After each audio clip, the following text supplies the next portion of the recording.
You know I love the guy. I love J.D. Vance, and we love you for being here on KCMO Talk Radio. We love that it is a Red Friday. Feels like it's been a minute since we've had one of these, but it is a Red Friday. Huge Broncos game coming up in a couple of days. We'll preview that with Kendall Gammon 1 hour from now at 7:04. But I love J.D. Vance as well. But I heard him last night, and I'm like, come on, Mr. VP. Listen.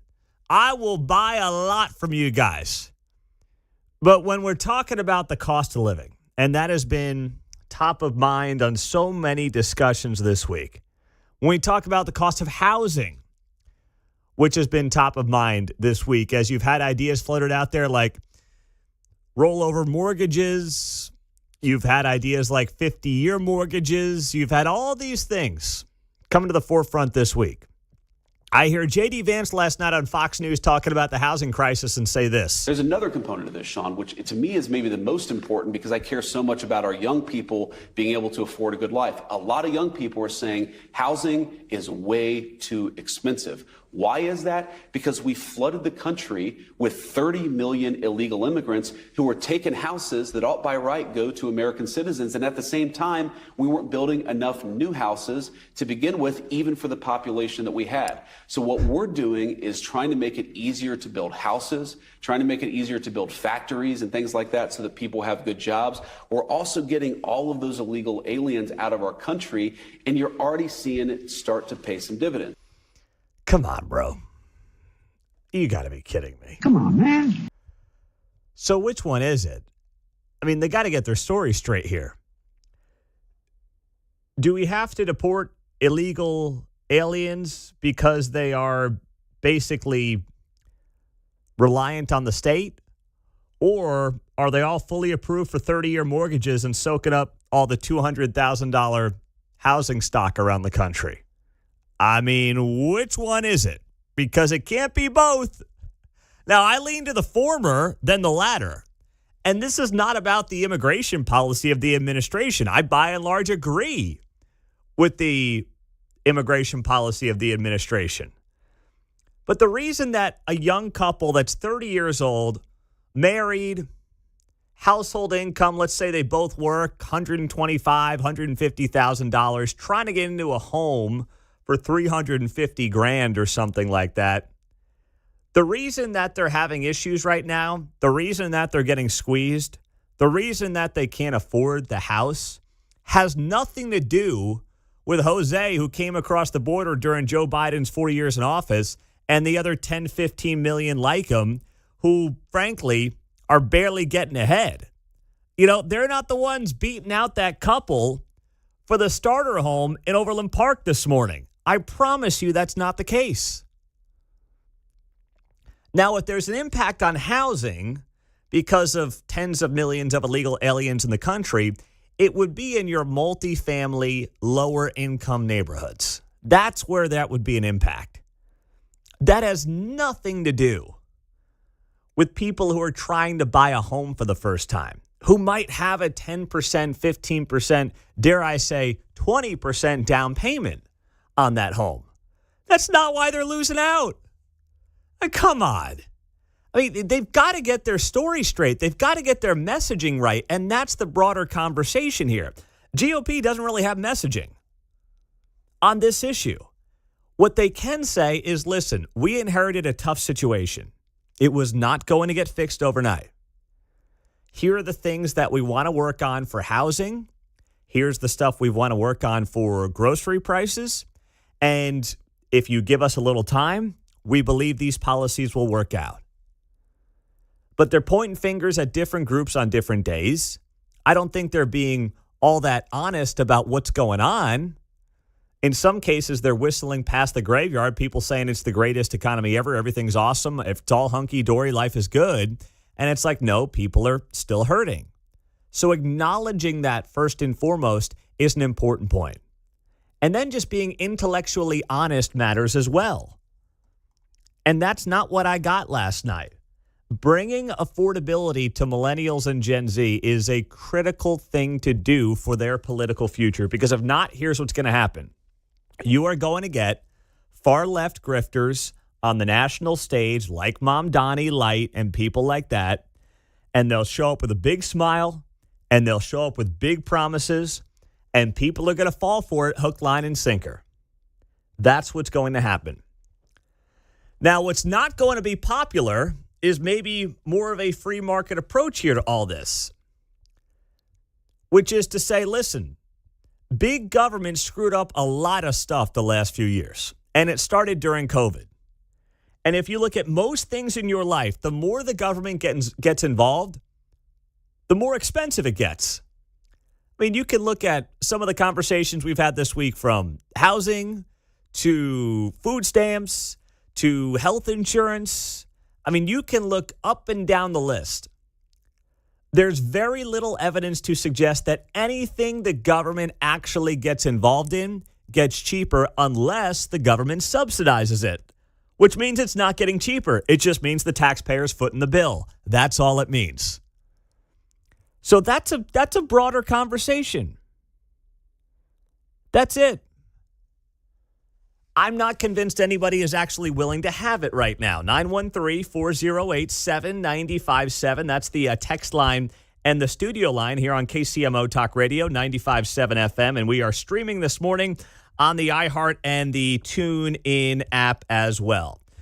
Pete, the illegals are in violation of court orders. Doesn't matter to me if they're living under a bridge or a nice house. This actually makes me like J.D. Vance even more. I'm not saying that he's wrong on the immigration stance. What I'm telling you is it's got nothing to do with why a 30-year-old couple feels like buying a house is out of reach. I promise you, there's not 20 illegals pooling their money together to go in and buy a $300,000 starter home in Kansas City today. So it's not about liking JD. I mean, if you just want to feel good, if you just want to inject that into your veins because it makes you feel good that he's ragging on illegal aliens, that's fine. And once again, the policy on the immigration issue is one that I agree with. They have closed down the border. They have made this country safer with their immigration policy. I'm on board with it. But it's got nothing to do with why a young couple cannot afford a home in America in 2025. Nothing whatsoever. If there is pressure on the housing market due to illegal immigration, it's probably in poor neighborhoods, multifamily households that take a lot of Section 8. That's where you might see some pressure on the housing market. Not in South OP or Western Shawnee or, parts of Lee Summit and places like that. All right. On the text line, Pete, you're wrong. Supply and demand controls prices. Lack of supply causes higher prices. Yes, it does. That is true. But people at the lower end of the income scale are not impacting people looking for $300,000 to $400,000 homes. There's not upward pressure. It's downward pressure. If you want to rag, here's the thing. If you want to talk about immigration, how about you talk about what's going on when it comes to importing foreign labor for some of these tech jobs? That's something they should go after, but that's not what the VP was referring to there in that commentary. That's not what he was talking about. He was talking about Joe Biden's border and the people coming across the Texas-Arizona border, which has nothing to do with what's going on in the housing market right now. Nothing whatsoever. This came up on X yesterday. Pete, JD's correct, but the reason is slightly more nuanced. Illegals drive up the cost of rental units. This pushes more people into buying a home, which leads to inflated home prices. No, it doesn't. No. People who are competing with illegal immigrants for housing do not suddenly decide they're going out to get a 30-year fixed mortgage on a $300,000+ home. They're not in that space in life. It does not create upward pressure. You can create downward pressure. There's no such thing in this case with housing as creating upward pressure. It's not a thing. People do not live in multifamily homes in poor parts of Kansas City or anywhere else and then decide I'm priced out. I'm going to try to buy a $350,000 house. That's not how it works. I mean, come on. It's not how it works. So these two things are important issues, but they are not related. The issue with housing is a lack of supply going back 15 years, lack of mobility right now with 40% of people locked into mortgage rates under 4%. You have, boomers and older Gen Xers who are like, you know what? I have no reason to move right now. There's no reason to go out there and get another mortgage right now. It doesn't make any sense for me. So everything is just stalled. It's a lot of those things. You have also local and statewide regulations that have been problematic for home builders. And coming up this morning at 9 o'clock, we are going to have on Will Reuter.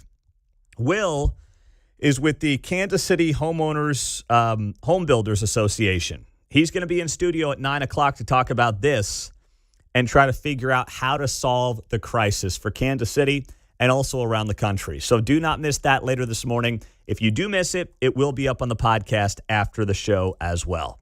Now, speaking of the immigration issue, there was a big rally yesterday by members of the faith community to support what they call and who they refer to as non-violent immigrants. We'll play some of the audio from that rally, what it sounded like here in KCK, and get to whether or not you agree coming up next on KCMO.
You're listening to Mundo in the Morning on 95.7 FM KCMO.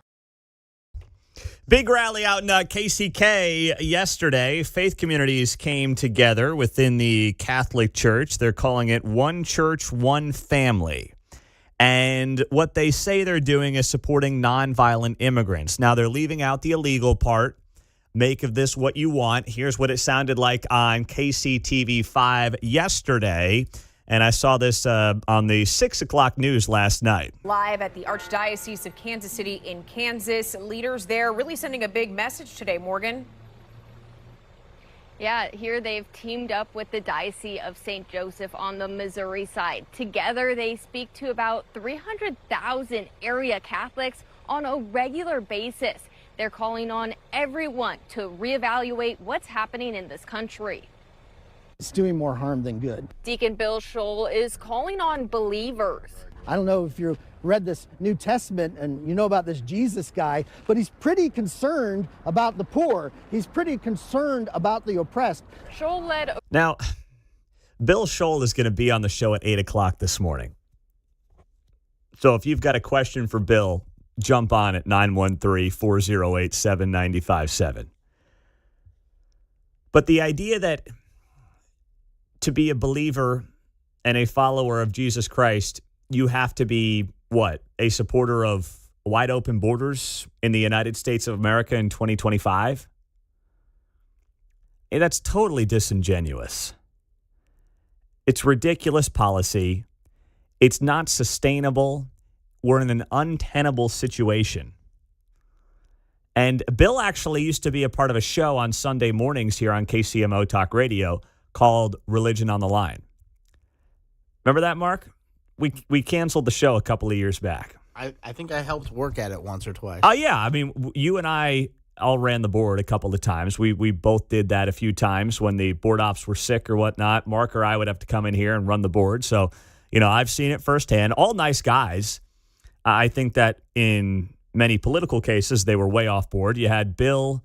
You had a rabbi in here. I'm blanking on his name. They had another guy on the show. And it wasn't about the politics or anything like that. It's just the show wasn't working anymore for us, so we decided to move on. But neither here nor there, all nice guys, all good people. Misguided, I believe, at times on the political climate and the political arena, but that's beside the point. However, when I heard that last night, I think it's very unfair to suggest that because Jesus cared about the poor, which obviously he did, right? Bill's not wrong about that. He's not. He's right about that. He's concerned about the oppressed, obviously. We have a lot of people in this country who are living in poverty, who we really haven't done a good enough job with, helping out and taking care of in many respects. So why would you then flood the country with 15, 20, 25 million people who we also are going to have to help when we haven't helped our own citizens well enough, many may argue? So this is, to me, a very emotionally driven case cloaked in Christianity that doesn't really get to the heart of the problem and the issue of Joe Biden's immigration policy and the way that this administration is trying to correct some of that, to actually help people at the lowest end of the socioeconomic scale, which impacts the housing market that we just talked about here on the show. So I'll play more of this from KCTV5 last night and get to you at 913-408-7957. A rosary for immigrants on Thursday. State citizens have been arrested. A moment of prayer and a push for attention. Turning courts into traps where ICE officials show up to arrest people when they show up for the day of court. I mean, how ridiculous is that? Dozens showed up in Washington Square Park Holy Mary, Mother of God, pray for us sinners. to join the national push called One Church, One Family. Faith is always accompanied by actions. You cannot say that you're Christian and you hate immigrants. Well, stop. Who hates immigrants? First off, you can hate the policies of Joe Biden that led to 15 to 20 million illegal immigrants coming into the country. You can hate the policy and not hate the person. I don't know anybody who's been like, I hate those illegals. I don't hate anybody who's trying to make a better life for themselves. Do you? I hated Biden's policies because I didn't think they were good for America, but I didn't hate the people. I even said that many times, and I know many of you agree with this sentiment. If you were in the position of many of these poor people in South America and Central America, and you knew that Joe Biden had a wide open border, I mean, would you try to come? I would. I'd try to come. But the policies were not beneficial for the American people because you didn't know who was coming in.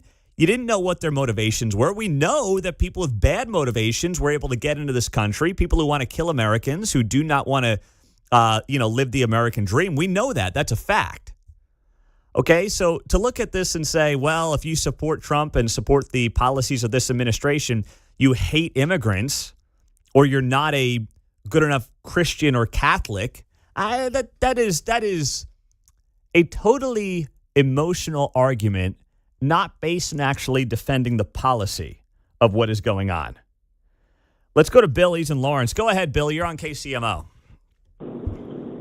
Yeah, I just think that it's contradictory that these spiritual leaders of ours would get up from the pulpit every Sunday and tell us that,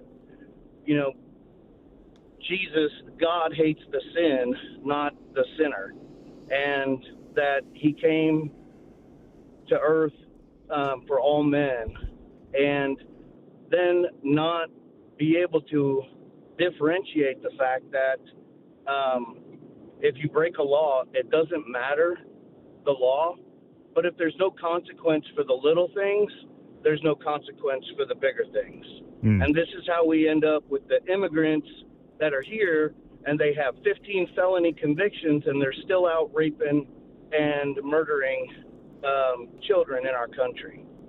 Yeah, and obviously that is not the bulk of it at all. And I know you're not saying that, Will. That's a small percentage. But to your point, one is too many. I mean, if you close the border, you obviously prevent people who may come in with really bad intentions from doing really bad things, like what we saw in Georgia with Lake and Riley, the nursing student who went out for a run and obviously never came home.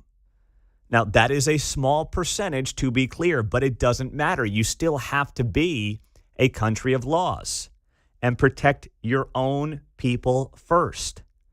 And that is not being anti-Christian and cloaking this under the blanket of being a better Christian, I believe, is completely unreasonable. And Bill Scholl is going to be on the show coming up at 8 o'clock this morning. It's going to be an interesting conversation on KCMO. Can we get something else solved by the weekend? I'll explain next.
from Leawood to Liberty. You're listening to Mundo in the Morning on 95.7 FM, KCMO Talk Radio.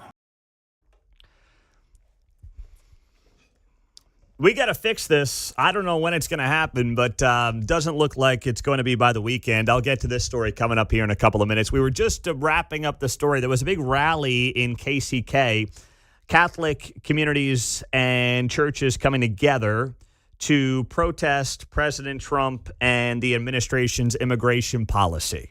And we will have on Deacon Bill Scholl for this conversation coming up at 8 o'clock this morning. I know you want to get in the conversation at 913-408-7957. Paul in Kansas City, go ahead, my man. Hey, Pete. Yeah, I would just ask the Catholic Church to look at our neighbors across the Atlantic in Europe. Europe has been inundated with a migration problem in North Africa where the Islamic Caliphate's taken over. They're not assimilated into the culture. Great Britain is a mess with their immigration problem. So they just need to take a look at Europe, and we do not want to become like Europe where our social services are buckling under the weight, and they're not assimilated. They're taking over London with their just want to assimilate. Second part is, if Zohan Mandami and the Democratic Socialist Party take power and sweep across the nation in the next 2 decades, there won't be a Catholic Church, so they may want to focus on that too. So, well, those are my 2 points. Those are excellent points as well. Excellent points, right? And you look at what's going on in London.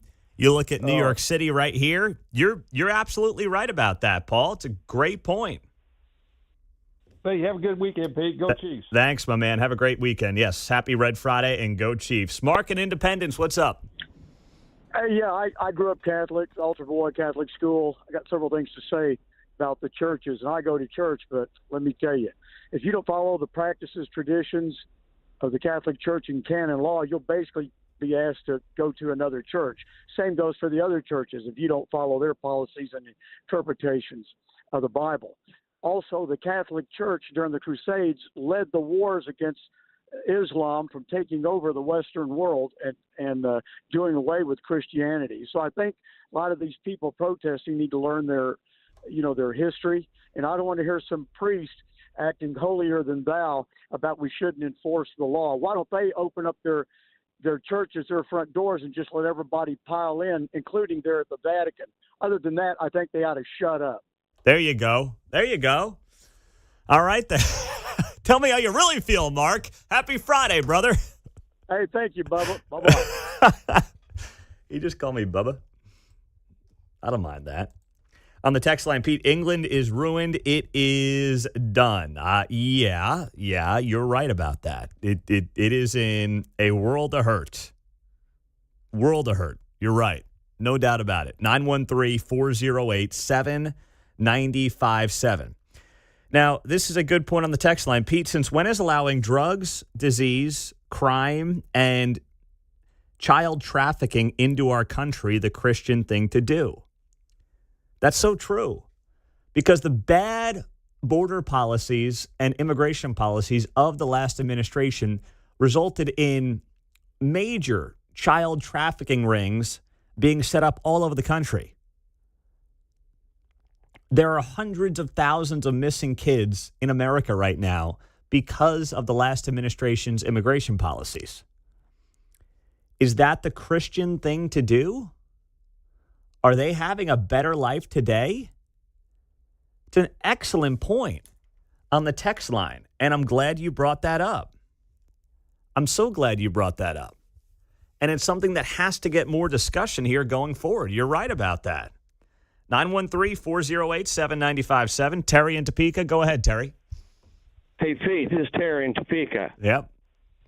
I'm a devout Roman Catholic. I was born and raised Roman Catholic. I always will be a devout Roman Catholic, but I don't pay any attention to this immigration stuff because I support Trump. I do not want illegals in our country.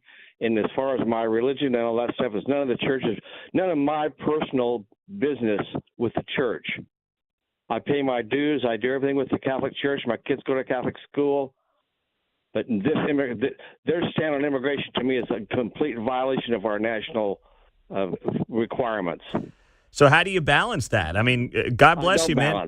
I just ignore it. Well, okay, so you just ignore it. I read my Sunday Visitor every week devoutly. I read my church news devoutly. But when it comes to this supporting illegals, no. N-O. Yeah. There you go. All right. You're able to separate the two. Thank you, Terry. Victor in Parkville, go ahead. You're on KCMO. Morning, Pete. Here's the thing. The Catholic Church is a global entity worth billions, if not trillions of dollars.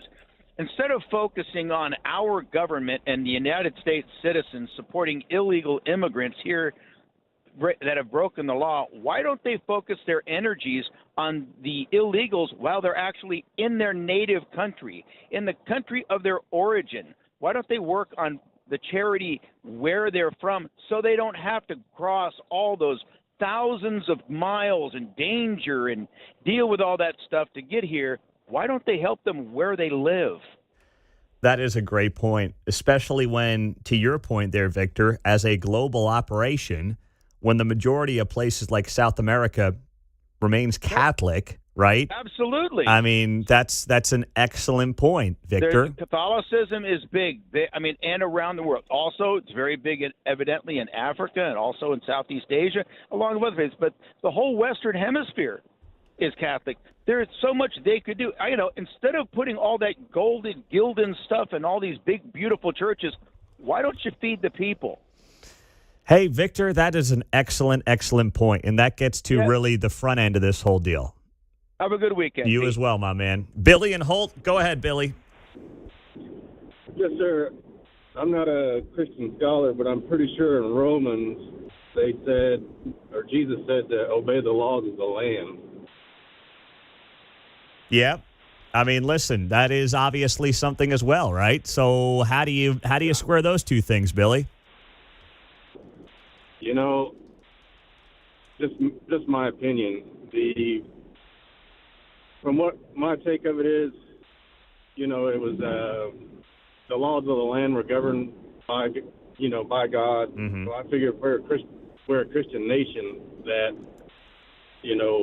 we do have a spiritual leader in charge right now. He goes to church. Trump's devout Christian. So I would think that obeying the laws of the land would be part of the obedience to God.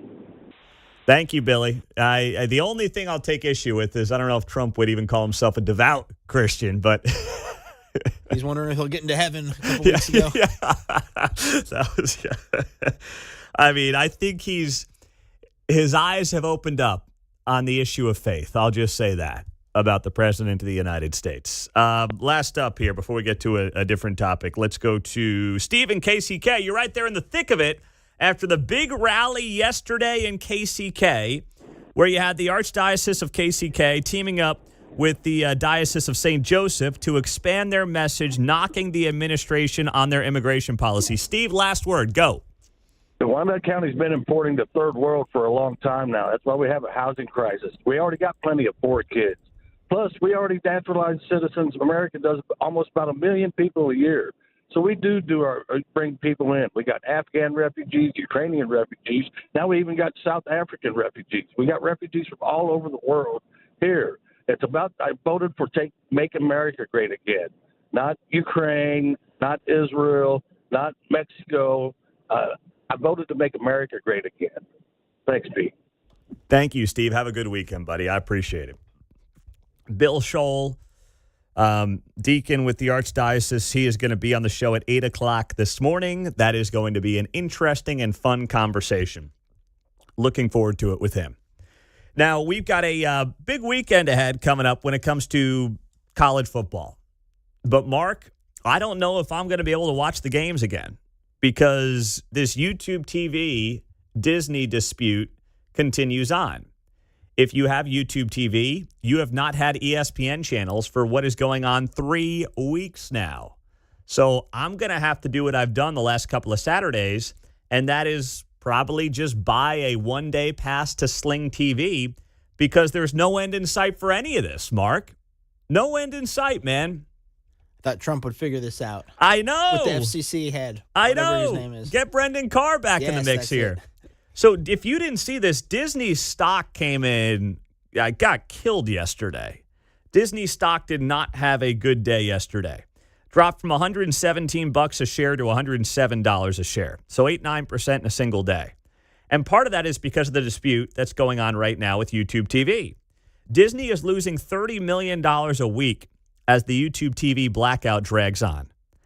Now, it's really hard to find a good guy in any of this because you're talking about two massive multi-billion-dollar operations. It's Google versus Disney, okay? There's no David in this story here.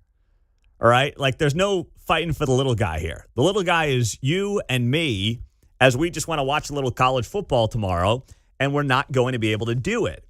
But you've got now a situation where Disney is on the verge of losing another $30 million this week, $4.3 million a day in this dispute.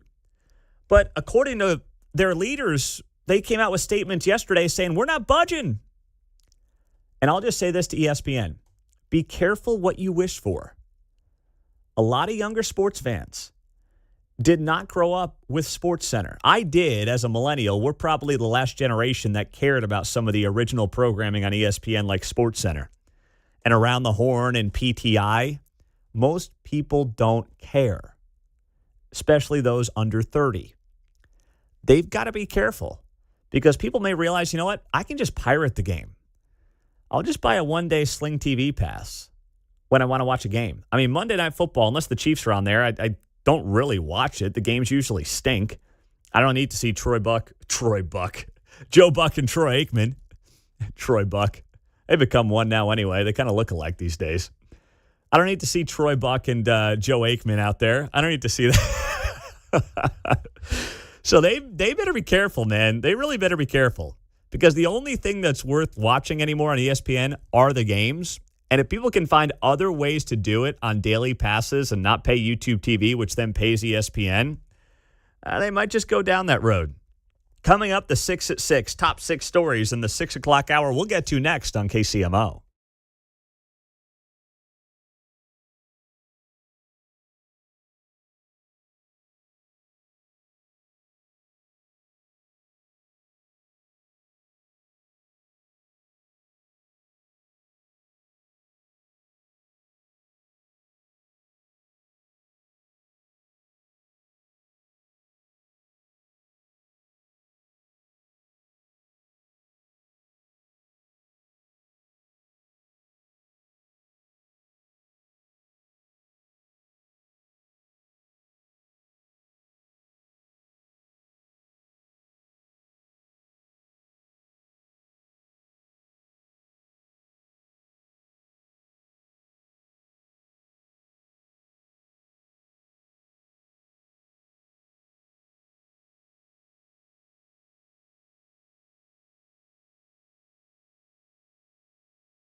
Hey, it's Vince Gallane's Catch My News Show at 11 o'clock after Kevin Keatsman on 95.7 FM KCMO Talk Radio.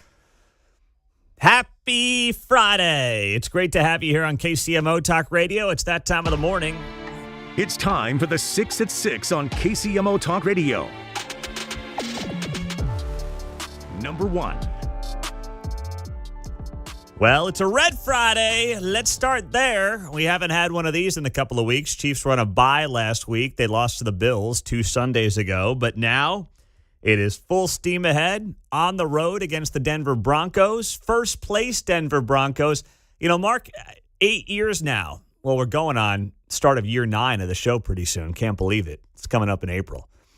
I haven't experienced one of these great Chiefs-Broncos games going into it with a lot of hype because the Broncos have been bad for the most part of the last decade, right? So I'm excited. This is a different spin that I know that, you know, Chiefs fans forever grew up with this great rivalry. I just have not been a part of it in my nearly decade here. So I'm excited for Sunday, man. I think last year they broke the streak of the long Chiefs winning streak, but that's because Mahomes didn't start, Kelsey didn't play. So that I don't really count that game last year in Week 18. But this is the biggest Chiefs-Broncos game in well over 10 years. Yeah, since 2015, I would think. The Peyton Manning era. Yep. Yeah.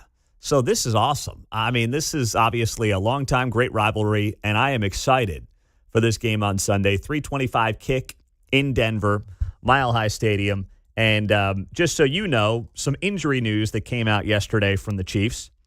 Xavier Worthy dealing with the ankle, a limited participant in practice. He joins George Karlaftis with the thumb, who was limited on Wednesday and Thursday. Isaiah Pacheco still unable to practice, did not participate Wednesday or Thursday, looking like he is going to miss Sunday's game. But it's going to be a good one out in Denver. Number 2. Next up, speaking of sports, we'll keep it there for right now. Royal shortstop Bobby Witt Jr. earns a second straight All-MLB first-team nod. What an offseason it's been for him. My goodness. He already got the Gold Glove, his first AL Platinum Gold Glove, second consecutive AL Silver Slugger Award, and now he adds All-MLB first-team honors, and he finished in the top 5 of the AL MVP vote for a second straight season.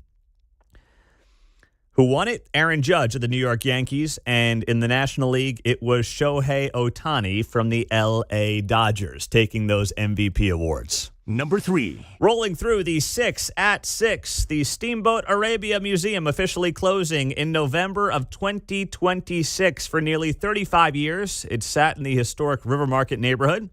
It has been considered a national treasure. But yesterday, the museum posted a video on social media announcing that next year will be its final year in Kansas City once its lease expires. The city has been looking for ways to repurpose the space. City Market Oversight Committee is accepting proposals on what to use the space for. 30,000 square foot museum showing artifacts like clothing and weapons salvaged from the Arabia, which sank in the Missouri River in 1856. You know, I live down there and I haven't gone to the museum yet. So I guess I'll have to go before next November. Have you done it yet, Mark? Yeah, we used to go on field trips there when I was in elementary school, so that was kind of a big thing back in the day.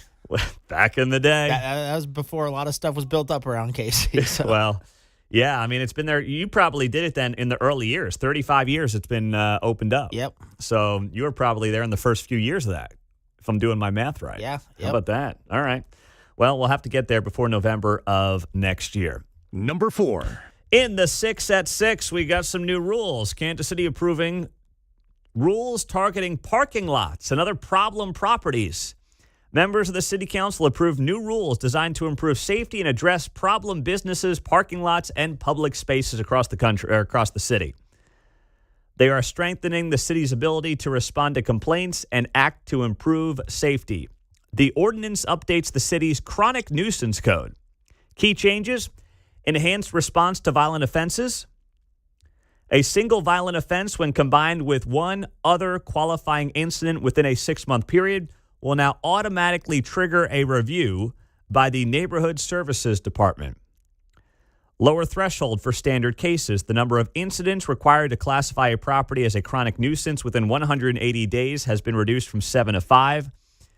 Expedited timeline for violent cases and expanded reporting mechanisms. I mean, maybe it makes a minor difference. This is really not the major problem, but, whatever. Number 5. All right, let's go to Warrensburg, where you had this tragedy the other day. Police have named the off-duty Whiteman airman suspected of the murder-suicide in Warrensburg. Glazia Ingram, member of the 509th Bomb Wing, reportedly the suspect involved in a domestic disturbance call turned homicide by law enforcement on Thursday morning.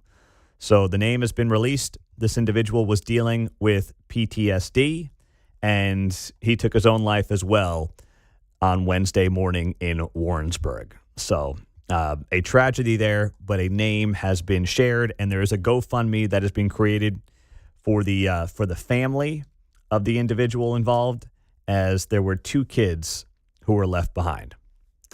Number 6. And lastly, in the 6 at 6, the YouTube TV and Disney agreement, as we just discussed, is hitting a third weekend, and it's saying it is costing Disney $30 million a week as this dispute drags on. There are your top 6 stories here in the 6 o'clock hour. We'll get you ready for Chiefs and Broncos. Kendall Gammon is coming up next on KCMO.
Here we go.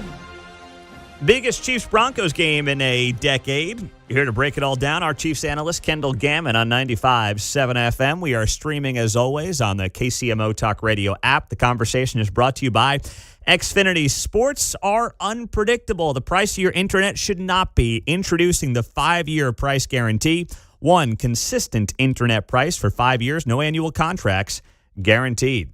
All right, Kendall, let's just first talk about this rivalry. It hasn't been great for the last several years. Chiefs have owned the Broncos. But take us back to your playing days, the heyday of this rivalry, and just how good it can be.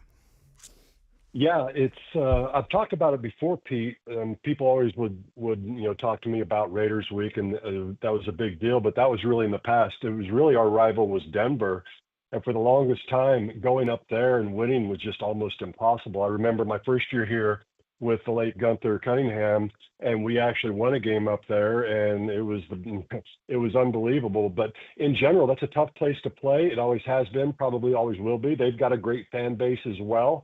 As you mentioned, as of late, they haven't been great, but certainly last year doesn't really count because when we played them, it was a meaningless game, and so we sat Patrick, and then the game before that, quite honestly, at home, they really beat the Chiefs. It's just the fact that the Chiefs had that late blocked field goal to preserve the win. So that mixed with the fact that they're 8-2, the Chiefs are 5-4. This makes for a very interesting game, no doubt. Yeah, absolutely. And you're right about that. Of course, last year you had that crazy game that ended in a blocked field goal for the Chiefs to get that walk-off win in dramatic fashion. So this rivalry in particular, you've played in it, you've been a part of it. What makes it different? You alluded to it being different from, say, Raiders Week. What makes it different? What makes it more unique in terms of how this rivalry has been historically? I think just because, at least in my tenure, broadcasting, playing, is they've had more success against us, the Chiefs, than rather the Broncos did. So I think that's the big thing. It's always a division game, and you get up for all division games. But when you play a team like this, you know each other so well because you have that history. And not sure if I'm explaining it well, but it's just a tough place to play. There's no doubt about it. And that goes all the way back to when I was playing with the Steelers and also playing with the Saints. It's just a difficult place to play. Not nearly as difficult as Arrowhead, mind you, but still a very difficult place to play. The altitude does make a little bit of a difference, but I don't think not enough to really be discernible.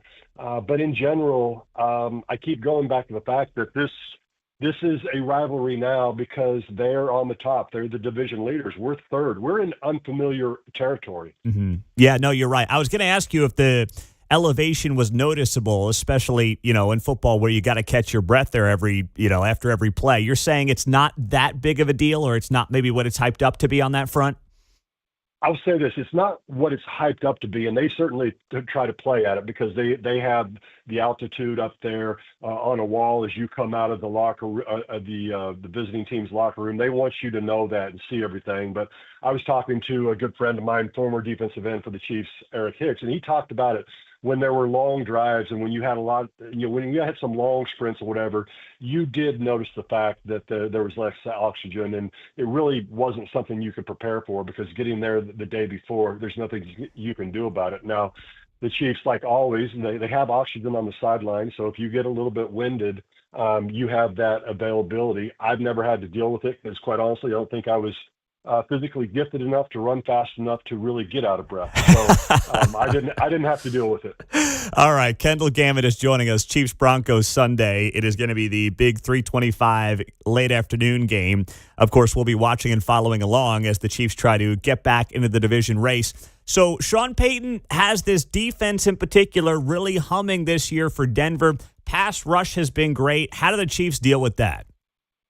You know what? When it comes down to it, well, first and foremost, you're right. They are doing a great job. It's interesting. Vance Joseph, their defensive coordinator, very popular, very animated. I spoke with Chad Brown, former teammate who lives up in Denver yesterday as well. He was a teammate of Vance Joseph's, and he just talked about how great he was with the scheming side of things, and really no ego there, because this is the guy that was the head coach at the Broncos at one point in time, went away, then came back and was able to settle into this role. But, the fact that they've got 46 sacks, they're averaging almost 5 sacks a game, a great defensive line. They're 8-2 because of their defense, certainly not because of their offense. But when it comes down to it, Patrick Mahomes, they have to get the ball out of his hands quick. I would say closer to that 2 to 2.5 seconds, as opposed to hopefully holding it for 3. And if that's the case, then it's kind of hard to take very many long shots down the field. But really what this game is going to come down to is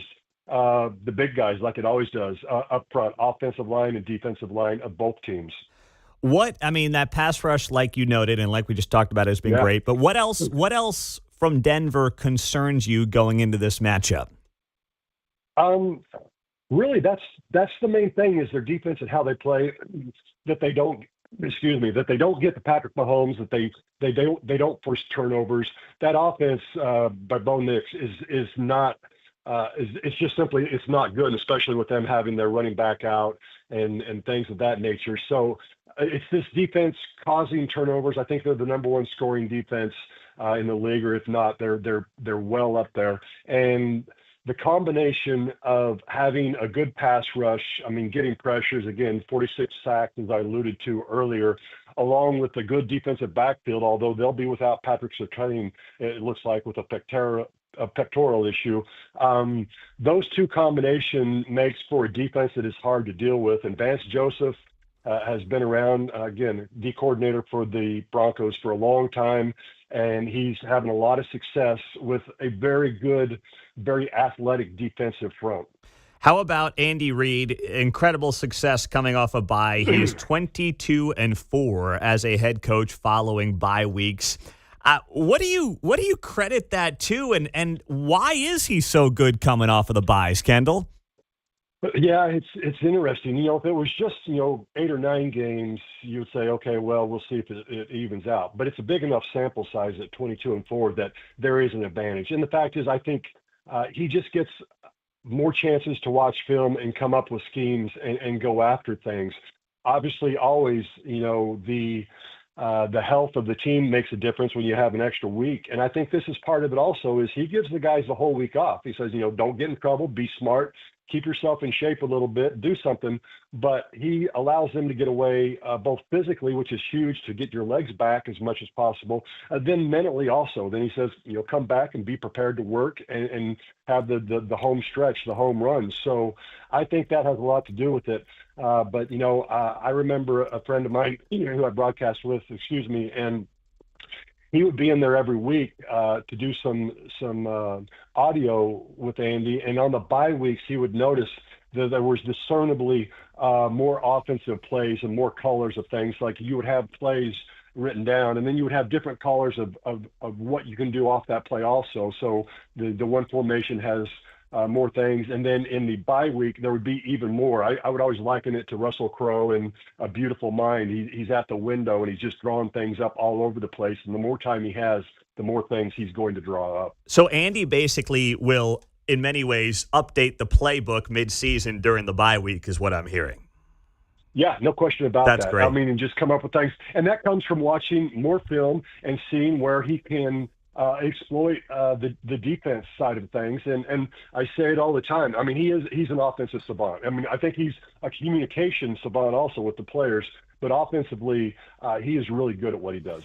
And speaking of being a communication savant with the players, giving them the entire week off, you saw Travis Kelce, obviously in New York with his now fiance Taylor Swift, Mahomes doing College Game Day. Is that unusual for a coach to be that flexible with the bye week, or is that kind of where the sport is now as just things change and times change?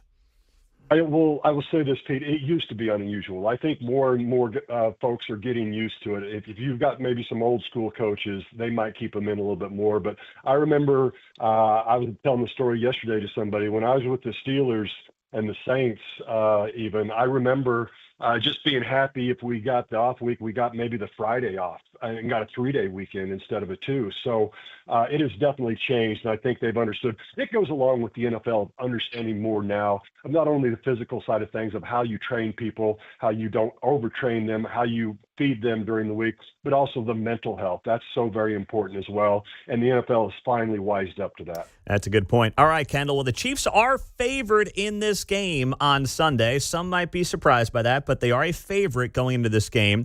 So it looks like right now it's sitting at a 3.5-point spread in favor of Kansas City. What do you like coming up on Sunday afternoon? Yeah, I go back and forth on whether the offense of Kansas City is going to get back to its old self, and I think it is a little bit, even though Denver is good because, again, they've only had one win against a winning team this year, and you don't blame them for winning the games they should, but their schedule hasn't been what the Chiefs' schedule has been. But I just feel like it's like a 21 or 24 for the Chiefs to 10 for the Broncos offense. We didn't talk about it very much today, and, no reason to, because it's not a great offense. I mean, it's lagging woefully behind the defense of the Broncos. All right. How about that? All right, Kendall. We like it. We'll talk to you on Monday morning, my friend. Sounds good. Have a great day. You as well. Kendall Gammon on KCMO Talk Radio, our Chiefs insider, joining us to preview Chiefs Broncos. Mark, what do you like on Sunday afternoon, my friend? I mean, coming off a bye, it's hard to pick against the Chiefs, even though it's one of their toughest games of the year at Denver. So I'm going to go Chiefs 20, Denver 17. So Denver covers the 3.5. Oh, 3.5. You're taking it on the back end. Wow. Mm-hmm. Now, I do think Denver plus 3.5 is a good bet. Like, I think if you just look at it purely from that betting perspective, it's a good bet. But Andy off the bye, I think they come out, send a statement. It's a big win. It's a solid win. 24-14 Chiefs over the Broncos. I hope you're right. I hope know. you and Kendall are both right. I hope so, too. All right. Get me a good parlay for buy, sell, hold next hour. We'll do. As long as the Chiefs win, that's all that matters. I agree. Well, don't say that to people who are going the minus 3.5. That's true. That's true. All right. Don't say that, Mark. But you're right. Got to get the win to get back into that AFC West race. Chiefs Broncos Sunday afternoon at 3:25. Coming up on KCMO Talk Radio, we got some more drama regarding health insurance costs in one local municipality. But are you feeling for the people involved? We'll explain next.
From Gladstone to Gardner, you're listening to Mundo in the Morning on 95.7 FM, KCMO Talk Radio.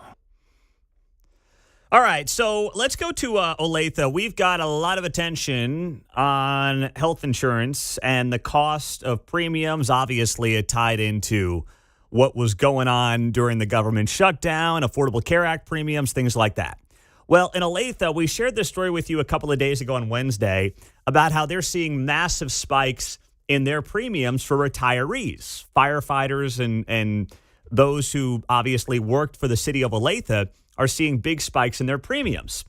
Well, I have some sympathy, but at the same time, these are able-bodied adults, some of whom took early retirement, and now, because of what is a totally screwed up marketplace and a messed up industry that has only gotten more government involvement over the last 15 years, everyone is seeing their costs go up. And we are supposed to sit here and say, wow, we've got to fix the health insurance premiums for Olathe City retirees when Olathe residents are seeing their property taxes skyrocket. They're also getting spikes in their insurance premiums. What are they supposed to do? Kick in more money for retirees to cover their health insurance premiums? Because that's the only way this gets solved, right? The taxpayer has to foot the bill.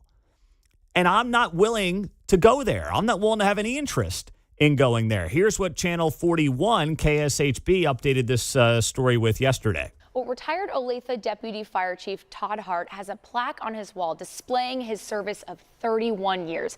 He says that he's taken that plaque off his wall and moved it to his basement because he says this represents how he feels as he prepares for a 500% increase in his health care costs from the city. Oh, come on, Todd.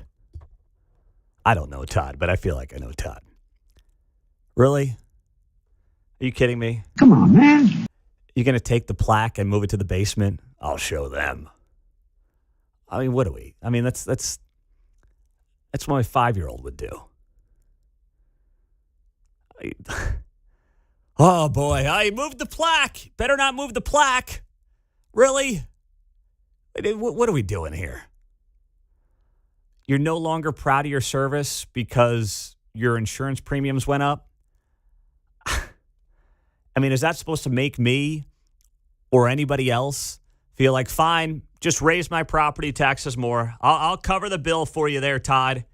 Geez, what are we doing here? With the premium increases, he says his wife will have to move to the Affordable Care Act marketplace. And he'll move to a city plan that was once $80 a month that'll now cost close to $500 a month. This is really the first time in a number of years that outside economic factors have really influenced as sharp of an increase as this. City of Olathe spokesperson Cody Kennedy told me Tuesday the city is not immune to costs that are rising everywhere. We understand that retirees have limited income. We also understand that employees have certain things they've got to pay for with children and all of those costs as well. Kennedy says the city's insurance is lower than what the state statute sets, and that it's why its employees are able to retire early. I feel like I'm just a number. Todd Hart's memories are framed. What are you telling the people that are working there today? But now they display a different picture. This is absolutely ridiculous. This is not sustainable. And it's unclear if he'll ever see change. Holding out hope that the city does the right thing. Okay, so Todd told me that he hopes and really needs city staff to lower these premium costs so that these retirees can all afford their health care. I hope they don't. The only way they lower the premiums is if they charge the residents more money. That's the only way the government can lower costs of anything, is by taking more money from private citizens. And I would argue that Olathe does plenty of that already as is, and they do enough of that already as is. So, no, I hope they don't. I hope that we have changes. See, these people are mad at the wrong people. They're mad at the city of Olathe. Now, you heard the guy with the city of Olathe there say, hey, we basically delayed, as I read between the lines, we delayed these increases for as long as we could, and now it's kind of an untenable situation, so people saw big spikes. Retirees saw big spikes in their health care premiums. And obviously, these people are not yet of Medicare age Because if they were, they would maybe consider just doing something like that. In which case, if you're able-bodied and you took an early retirement and you're in your late 50s, early 60s, there might be ways to make up that gap, like getting a job. How many people in the private sector right now are taking on extra work, trying to figure out ways to make extra money, in some cases to pay for their increased cost of living, which includes their property taxes in Olathe? Oh my gosh, Mark, I just looked at the time. I'm sorry, man. I'm just zoned in. Usually John would be yelling at me by now, but Mark's too nice of a guy to do it. So, Mark, I'm going to apologize here on the air because I'm just going off on this, and I totally blew out the clock. So please accept my apology on the air. That's all right. We got it. All right. And please feel free to yell at me next time I do this. 913-408-7957. I want to open up the conversation with you. We've got news coming up in a minute here on KCMO. Do you have that sympathy or not? Next.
from the nation's heartland. You're listening to Mundo in the Morning on 95.7 FM, KCMO Talk Radio. You know, this is a great point on the text line. Pete, it sure would be nice to hear some of these local reports discuss why insurance premiums are so high and why they're going up. Not reporting on simply why the government or why the city of Olathe isn't paying for the premiums. Well, that's exactly right. And that's the story we were just talking about here. Channel 41 had this big piece on Olathe. They started it 2 days ago on retirees with the city facing big hikes in their premiums.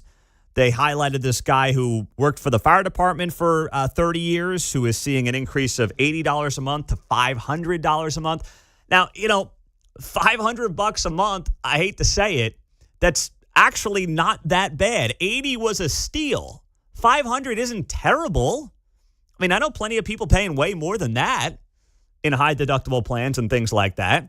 So, yeah, that's a big hit. But let's talk about why the industry is jacked up. Not about, whoa, boy, woe is the retiree and the city of Olathe should basically be shamed into picking up the bill, because the only way they can pick up the bill is if they charge Olathe residents more money in things like property taxes and sales taxes and things of that nature. And I'm pretty sure Johnson County residents have suffered enough on that front the last few years. 913-408-7957 on KCMO Talk Radio 95.7 FM. We're streaming on the app. Let's go to Pete. He is in Olathe. Pete, good morning.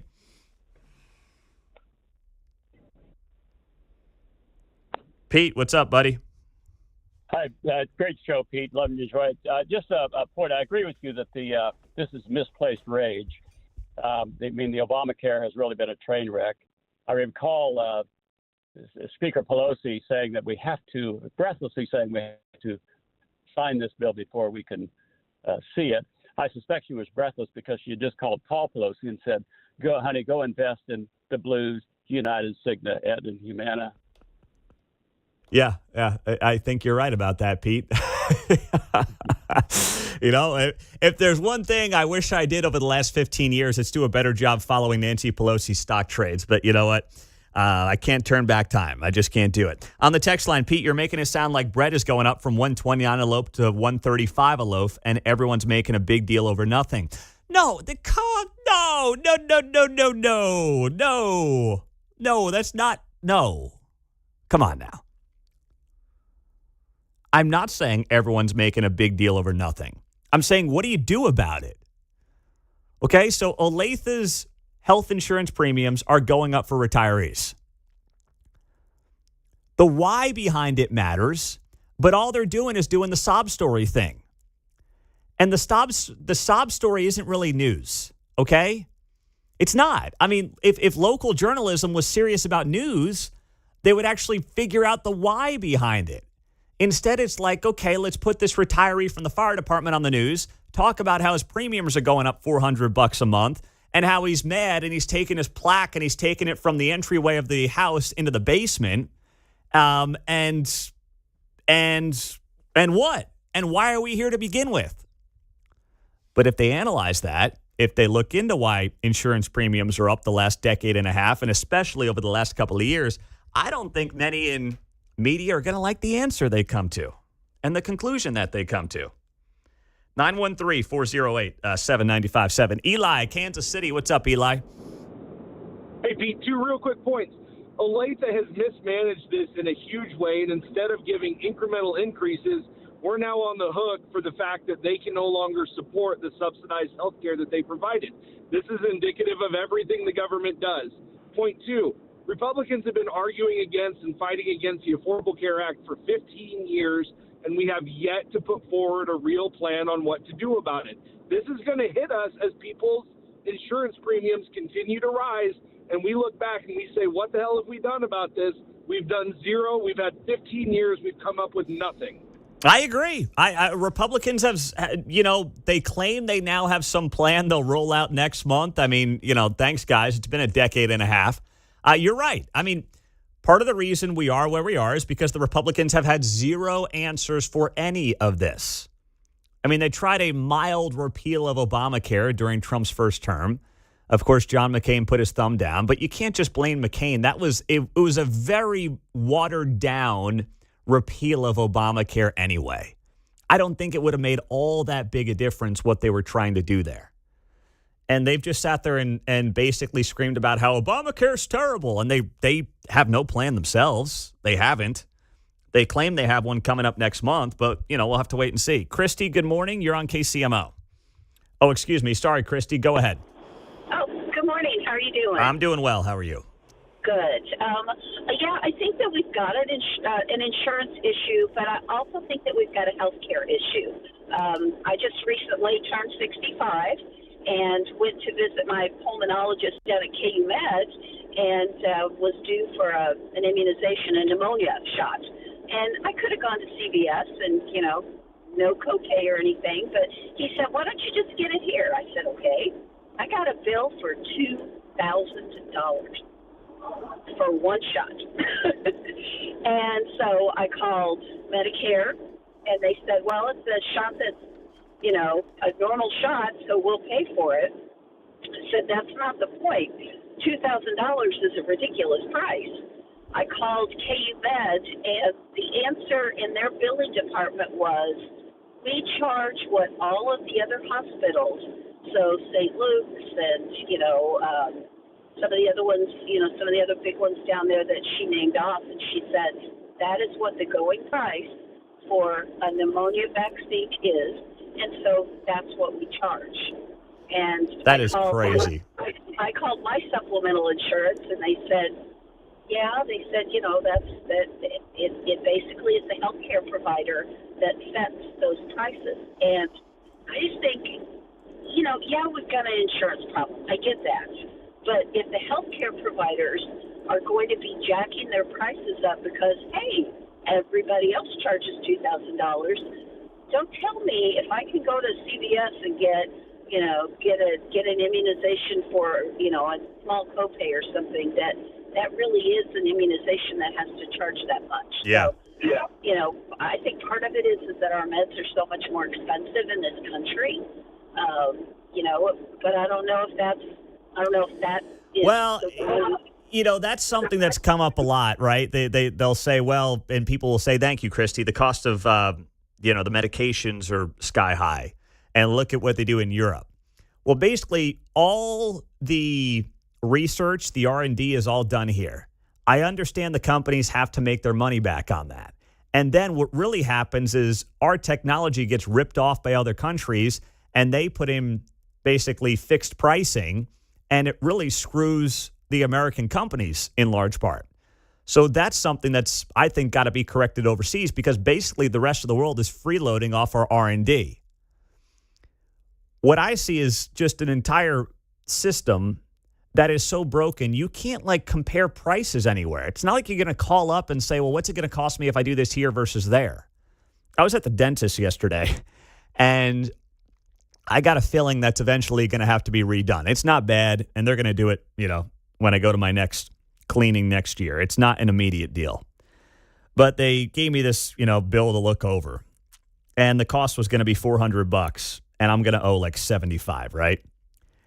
And they have these numbers all broken down. It costs $418. There's a $200 discount. I'm not quite sure why. The insurance picks up $100 and change, and the patient owes $75. And, you're just sitting there. You're like, all right, I guess. What am I going to do? I like the dentist. They do a good job. You're going to start, calling around and pricing this stuff out. It's such a jacked up industry on all this stuff. And it's one of the many reasons we find ourselves in the position that we're in. Danny in Pittsburgh, you're on KCMO. Yeah, I worked a job up here in Kansas City for 35 years. Yep. And then realized that I couldn't survive, so I did the reasonable thing. I got a damn job. Come on, people. Let's pull our head out of our you-know-what and move on. All right. Tell me how you really feel there, Danny. Thank you very much. Thank you. But that's the thing with the folks in Olathe, the early retirees. Thank you for your service. I appreciate it. I'm sorry your health care premiums went up. I didn't know that part of the deal was that, hey, when you retire early, yes, after serving the city, thank you, you can't suffer some of the same consequences that the rest of us in the private sector suffer, which is increased costs. There's 2 Walmarts in Olathe. Go be a greeter. You know what? John Anthony has said many times, things don't work out for him here. He's going to be a greeter. All right? John will be a gruff greeter, but he'd hold the line. All right? You're not getting past John Anthony, who, by the way, for those of you concerned, just taking a little vacation. Don't sweat it. Adam, Kansas City, what's up, man? Good morning, man. Thank you for taking the call. I appreciate it. You guys have a great show here. I just wanted to piggyback on just kind of the broken healthcare system. A couple of years ago, I took my newborn son to the ER. He was running a high temperature. He was just a couple of days old. And they kind of rushed me back, didn't get any of my insurance information, just had me sign a form. So a few weeks later, I get a bill for like $675. And I said, okay, well, I've got insurance. So I call the hospital, give them my insurance information, and the next thing I know, I get a bill for $3,500. So it almost went up 100% from $600 to $6,000 total. And it's just like, why are we doing this? Why are we charging people without insurance $600, and if you have insurance, you're getting charged $6,000? And you don't even know like where you're supposed to go or whether or not you should go here or there because you have no idea what the price difference is going to be. Yeah, it's inconsistent, and then it's like part of me just wants to say next time I go to the ER, I'm going to say I don't have insurance. My bill's going to be much cheaper. No, like, it so might. What's the point of insurance? It might. If I'm going to pay less without it, it's such a broken system. So we need to figure it out. You know, we were our oldest. Thank you, Adam. Was pretty sick the last week. She's better today, but she had pneumonia in her right lung. So she was kind of sick late last week, a little more sick over the weekend, and then it got worse on Monday. So we're like, do we take her to Children's Mercy, urgent care? Like, we've been to our doctor already. They said, hey, you got to go get her x-rays. Like, where do we go? What's all that going to cost? And you just do it because your kid's sick. You know something's wrong, but you have no idea what any of this stuff is going to end up costing you. You have no idea. And that's the crazy system, to Adam's point, that we find ourselves in. All right, last word from Ron Basor. Go ahead there, Ron. Hey, Pete. Yeah, you're talking about pricing. And, really there is a way to find out how much things cost. We were on a healthcare sharing ministry for the last 9 years before we went on Medicare. And I took a fair amount of time and sampled, what it would cost to go to the different hospitals in the Kansas City area if you didn't have insurance. And it is pretty inexpensive if you don't have insurance. And most of the hospitals in the Kansas City market will work with you if you don't have insurance. Part of the reason why healthcare is so expensive is because people just do stuff and they go to hospitals that charge exorbitant amounts of money, and the insurance companies wind up paying it. So part of it is just self-education. And so. Well, I'm not going to give any excuses. I'll just say this, Ron. When you got sick little kids and a bunch of them, I mean, you got to start calling around trying to price things out. You're just going to go where you can go and where that your insurance at least, covers you to some extent, but you're not going to do much more than that, right? Right. But again, it's we're as Americans, we're lazy.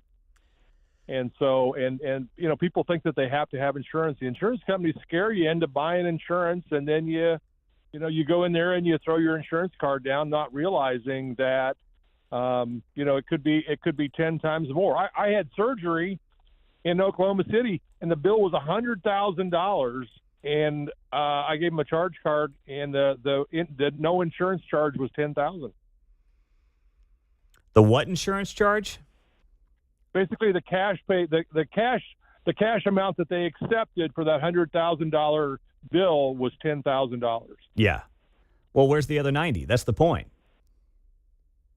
I don't know. That's what I mean. Insurance, the bill was $100,000. But you're telling me we're lazy and no one does the homework, and you can't tell me where the other $90,000 went or where it came from or who paid for it. That's the point. They wrote it off. Well, what does that mean? Did it cost $100,000 or not? Well, I don't know. Exactly. I mean, this is the point. No one knows. Right?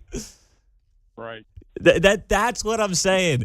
This is such a screwed up industry and a screwed up business, and the government being involved in it has made it worse. And if local media wants to do the research on this stuff and have the conversations and find the experts, do that versus finding the retiree and doing the sob story on the Olathe firefighter who's getting screwed over a premium increase, which really means nothing in the grand scheme of things.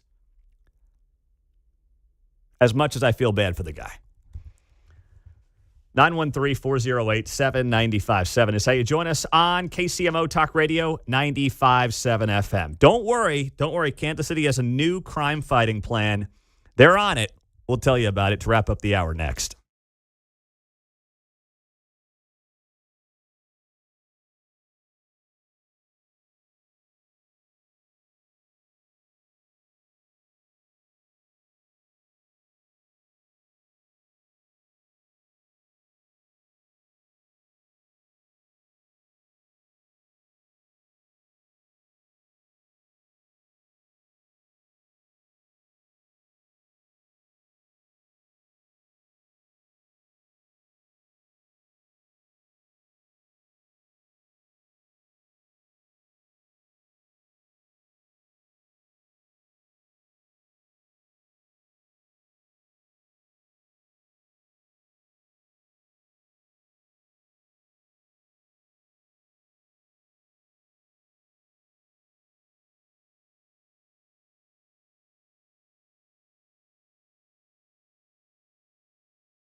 From Overland Park to Parkville, you're listening to Mundo in the Morning on 95.7 FM, KCMO Talk Radio.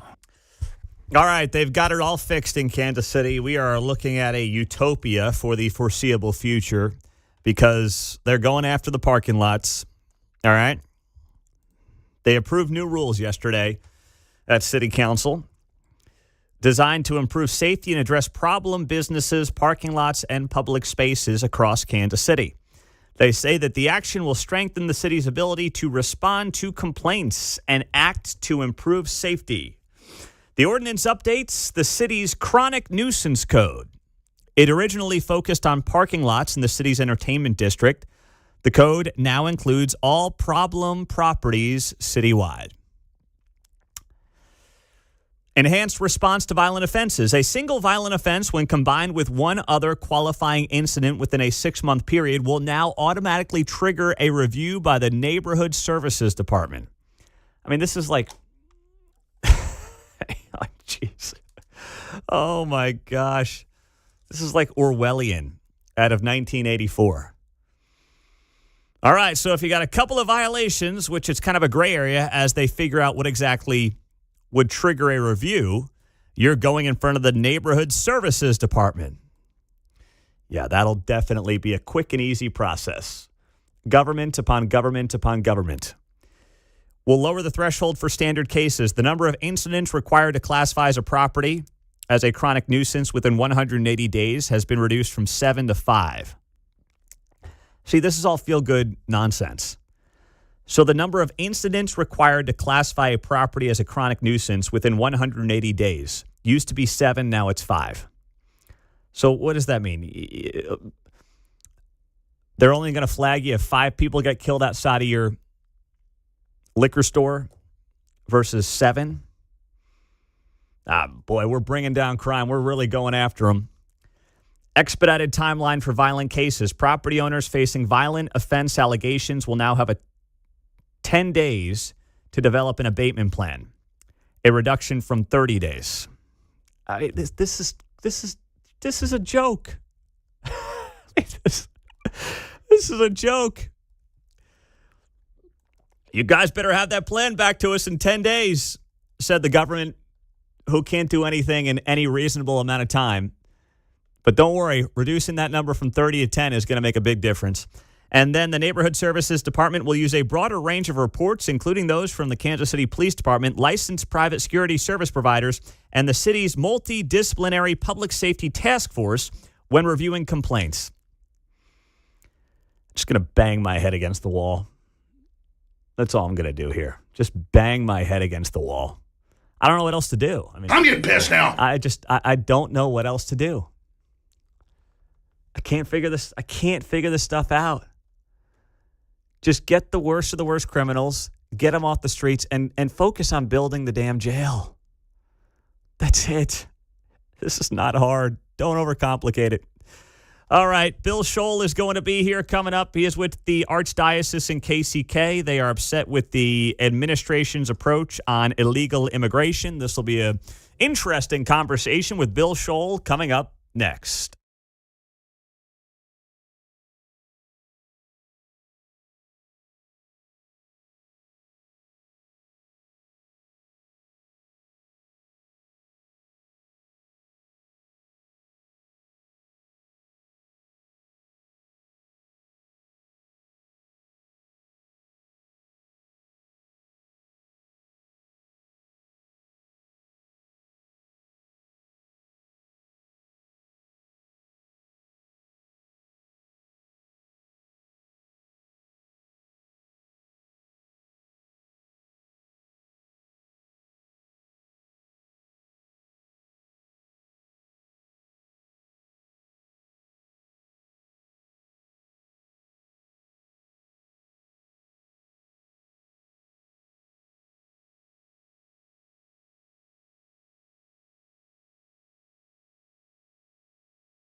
Well, yesterday, KCTV5 featured an event happening out in KCK, and Bill Scholl is a deacon with the Archdiocese out in Kansas City, Kansas.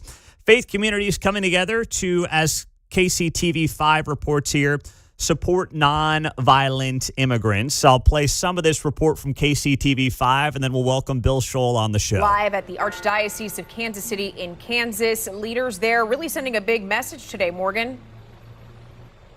Yeah, here they've teamed up with the Diocese of St. Joseph on the Missouri side. Together, they speak to about 300,000 area Catholics on a regular basis. They're calling on everyone to reevaluate what's happening in this country. It's doing more harm than good. Deacon Bill Scholl is calling on believers.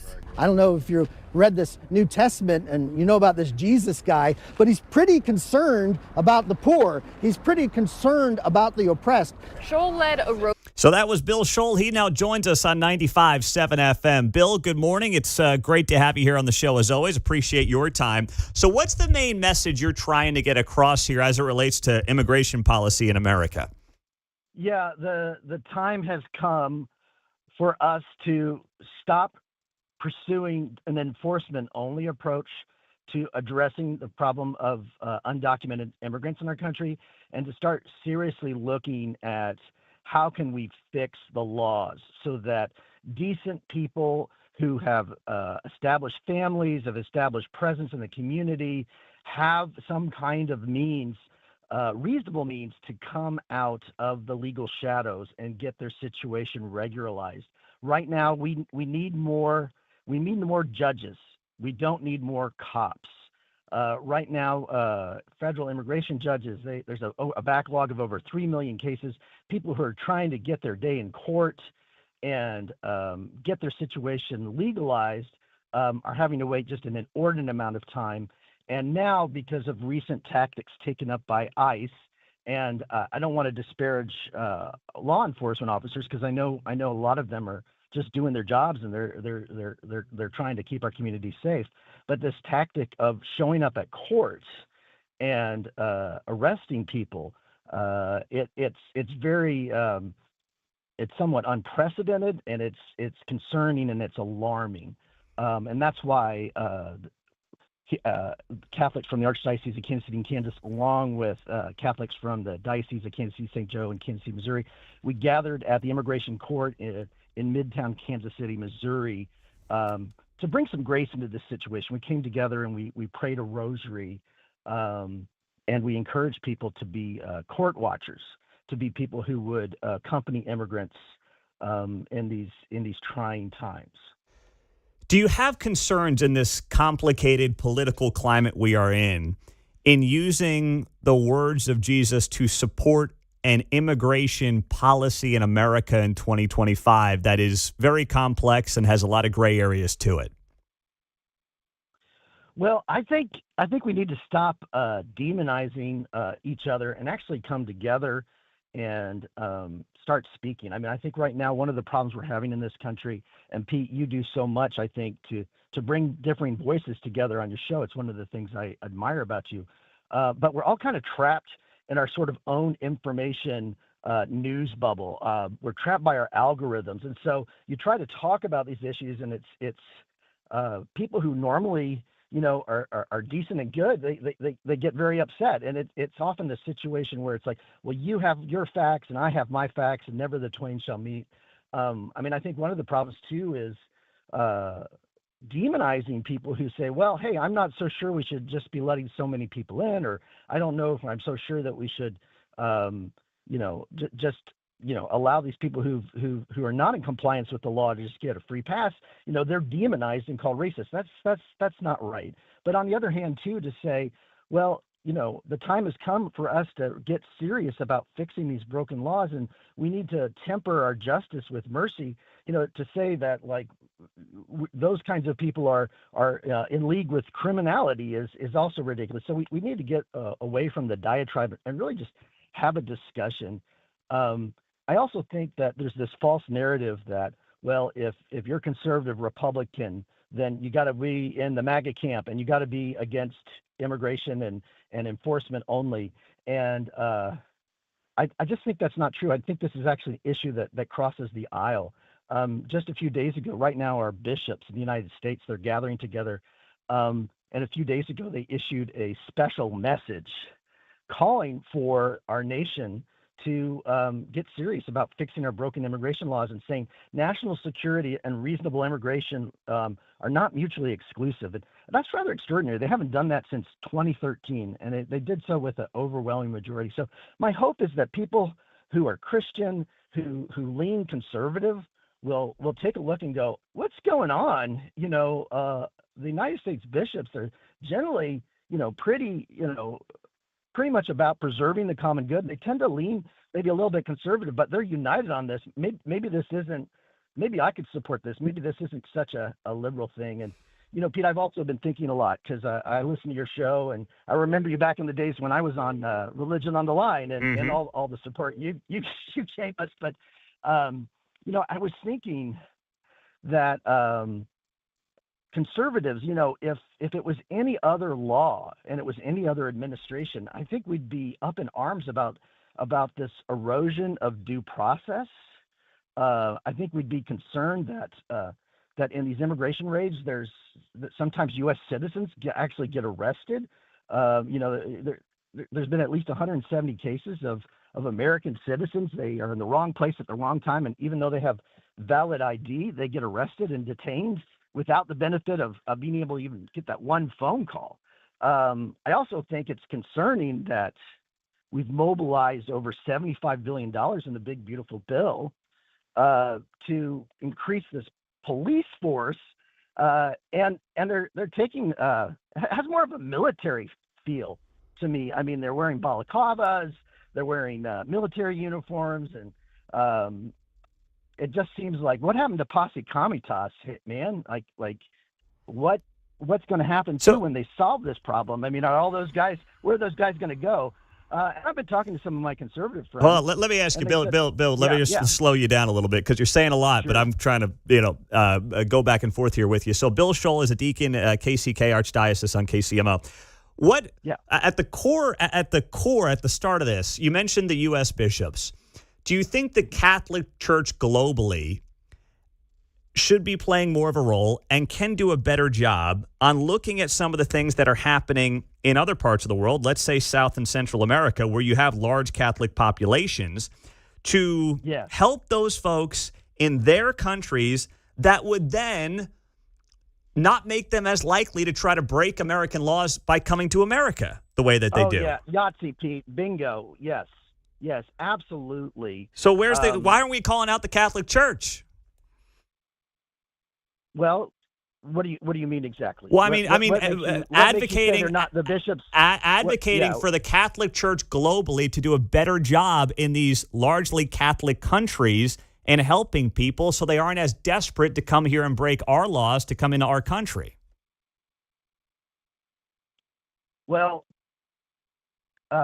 you said earlier, it's a very nuanced issue. That's an interesting direction. So let me just say this. Catholic social teaching is this, that every human being has the right to live have access and live a life of dignity. So access to food, water, shelter, the basic human necessities, respect for their right to life, access to health care, education. Everyone has a right to live a decent life in their own community. And it's only then when that situation is not possible due to war or economic issues where they cannot. It's not possible. For instance, right now there's issues with the cartels. I mean, I've met a number of individuals.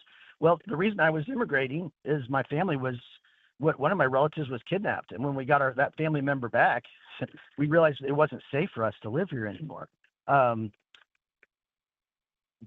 But I think too, as Americans, we need to get honest that we were a major player in globalizing the economy. In fact, when Bill Clinton was getting NAFTA passed, one of the requirements that Mexico had to do was they had to actually change their constitution, because before NAFTA, a foreign power could not have a majority interest in any Mexican business.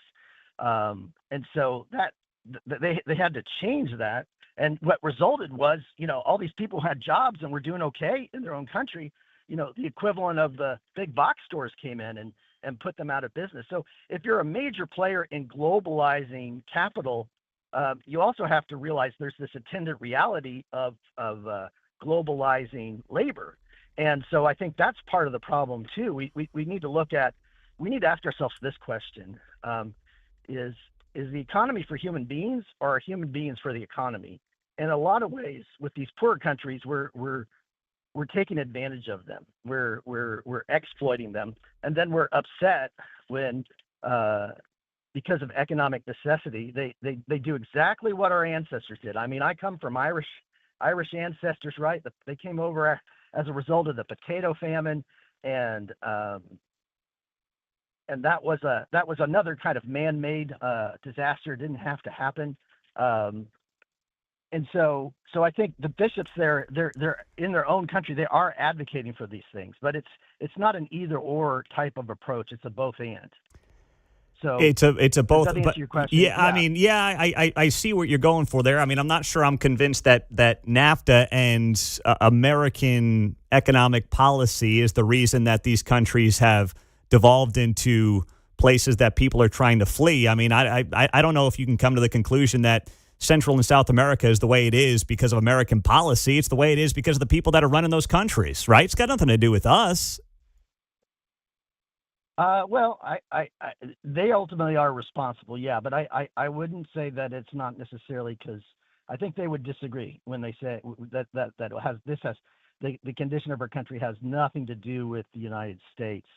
I mean, I know what is it, the Monroe Doctrine, right, where the United States really sees it as a vital national security interest to sort of maintain the Western Hemisphere. And there are a number of things that we have done that have impacted these people's economies.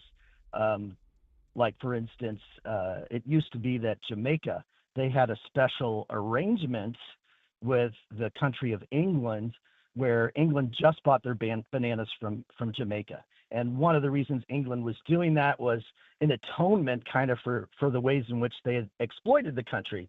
But, the good people at Dole Bananas, they were saying, well, hey, that's unfair trade practices, and that's a violation. And so they were, we used our military clout to end that special consideration that the island of Jamaica had.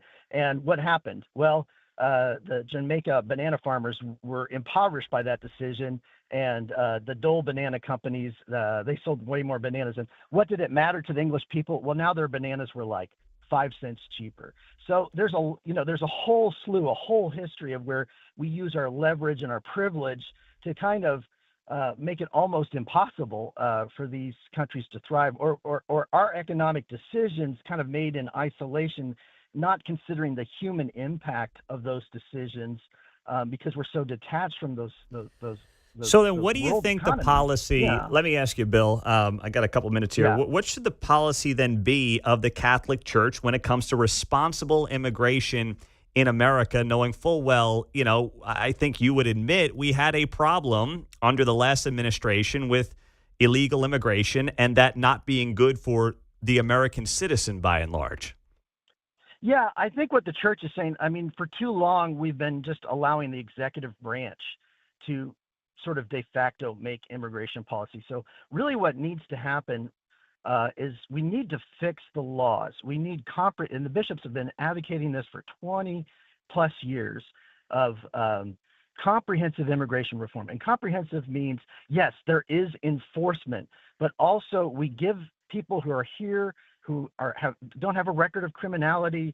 Means some of them have even served in the army, or they didn't come over. They came over in this country as kids. It wasn't their decision.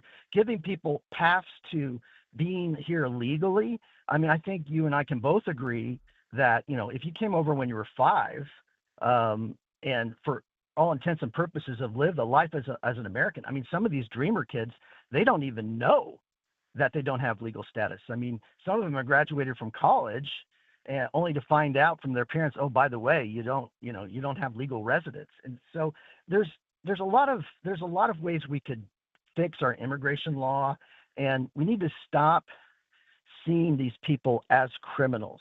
In fact, the vast majority haven't even committed a misdemeanor. I mean, if you come to this country with a visa, which most undocumented immigrants, they came over with a visa and they're no longer in compliance with their visa. But that's not a crime. That's a civil matter. The government actually has to sue those people. And your first time crossing is a but most of the misdemeanor. people that came But in during the we're treating Biden these years like did not high come through with a crime. visa. I mean, most of the people that came through under Joe Biden were not coming through with a visa. Yeah, and I think that was I think that was no way to handle the situation. And the Catholic Church, we don't condone doing things illegally. We strongly believe in the rule of law, but there's a higher rule, right, Pete? There's a higher rule, the rule of human decency, and the rule of human dignity. And a lot of times, I mean, it's sort of does like, that rule Yeah. then supersede someone who breaks the laws of a country? Because that's also something that is, as you well know, a biblical thing that gets discussed, right? Well, certainly the way we're doing things are unjust. And as St. Augustine said, an unjust law is no law at all. There is a higher law, and that higher law is respect. Is it for human unjust to decency, protect respect one's for own? life. Is it unjust to protect one's own borders? No, in fact, governments have a responsibility, and the bishops were very clear on that statement.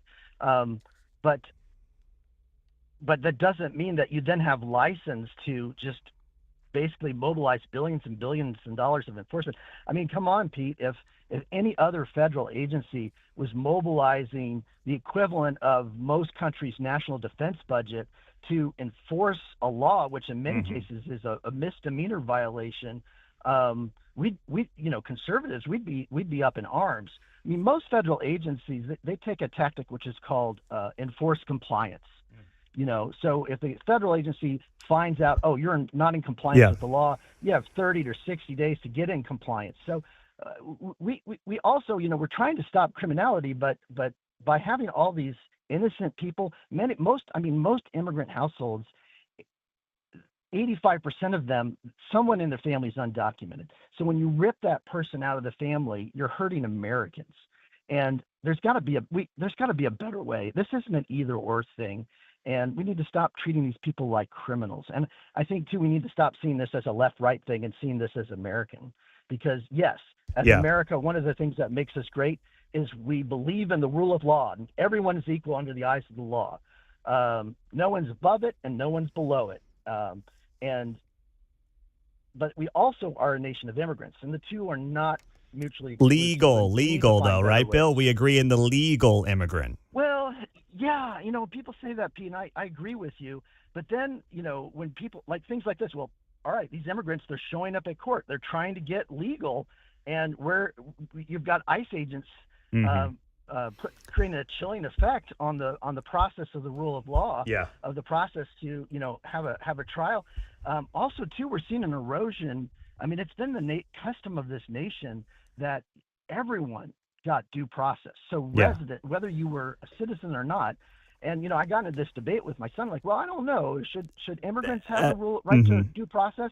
And he's like, well, what happens if an American citizen gets arrested, and because he doesn't have due process, he's not able to go before a judge and say they're violating habeas corpus? They're not charging me and they're just shipping me away. And we're seeing things like that happen. And I think conservatives who are supporting this current approach, and don't get me wrong, we need to enforce these laws, but we also need to start providing pathways to get legality. And this sort of heavy-handed, excessive force where we're treating, single Bill, mothers I'm at a way car wash, I'm way over. I'm way over, but I'm very grateful for the conversation, Pete, thanks for the and we'll be in touch. All right.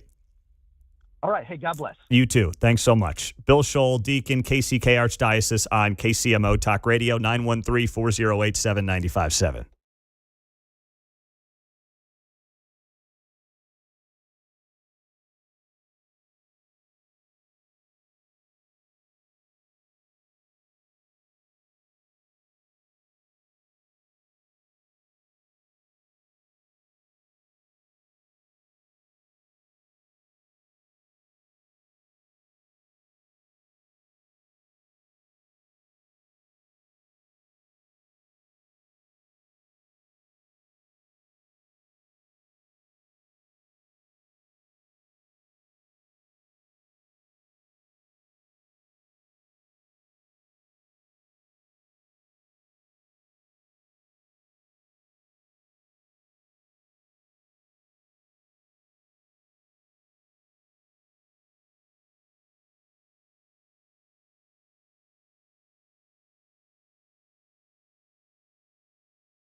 All right. Thank you to Bill Scholl, Archdiocese of KCK. He is a deacon out there, and obviously we disagree on the issue, but I appreciate the conversation. Mark, who do you want me to squeeze in here? Give me a hand signal.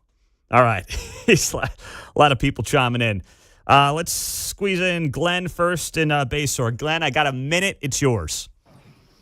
Thank you. I understand where the bishop's coming from. He's kind-hearted and so forth, but he's got to understand, where was he the last 4 years under Biden when all this was happening, when the borders were wide open? Real quick, I'm Catholic. I donate to Catholic charities. I volunteer. I understand where he's coming from, but my wife's an immigrant. My in-laws are immigrants. They did it legally. We had a friend got legal right when Biden was elected. She's trying to bring her 14-year-old son, did it legally, but he was behind her. And after Biden opened up the borders, her 14-year-old son was not able to get legal and come over till he was 17 because Biden flooded everybody in. He flooded the court systems. Yeah. He did Listen, it all. And I'm with you, Glenn. Got to hear more from him. Got to run, buddy. I agree. I agree. And that's where Catholic Church didn't say squat as far as I remember during those years. And they should have been saying something then. If they're saying something now, at least be intellectually honest about it.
Hey, it's Kevin Keatsman. Stick around. I'm coming up at 10 o'clock right after Pete Mundo on KCMO 95.7 FM. Actually, we're going to squeeze Kevin in here at 9:50 this morning on KCMO Talk Radio. At 9:05, our feature Friday guest, Will Reuter, Home Builders Association of Kansas City, is going to be in studio. Do not miss that conversation here on KCMO. Buy, sell, hold is 10 minutes away.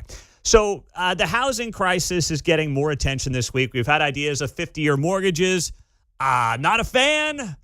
You've had ideas of rolling over your mortgage rates from one house to another at the current levels. A better idea. We have a supply crisis. That's what we've got, right? So this is now something that the GOP is admitting, privately at least. I'll get to this story here coming up in a second. But first, you had J.D. Vance on Fox last night. And you know I like J.D. a lot. J.D.'s my guy. He'd be my top pick for 2028 if I had to right now.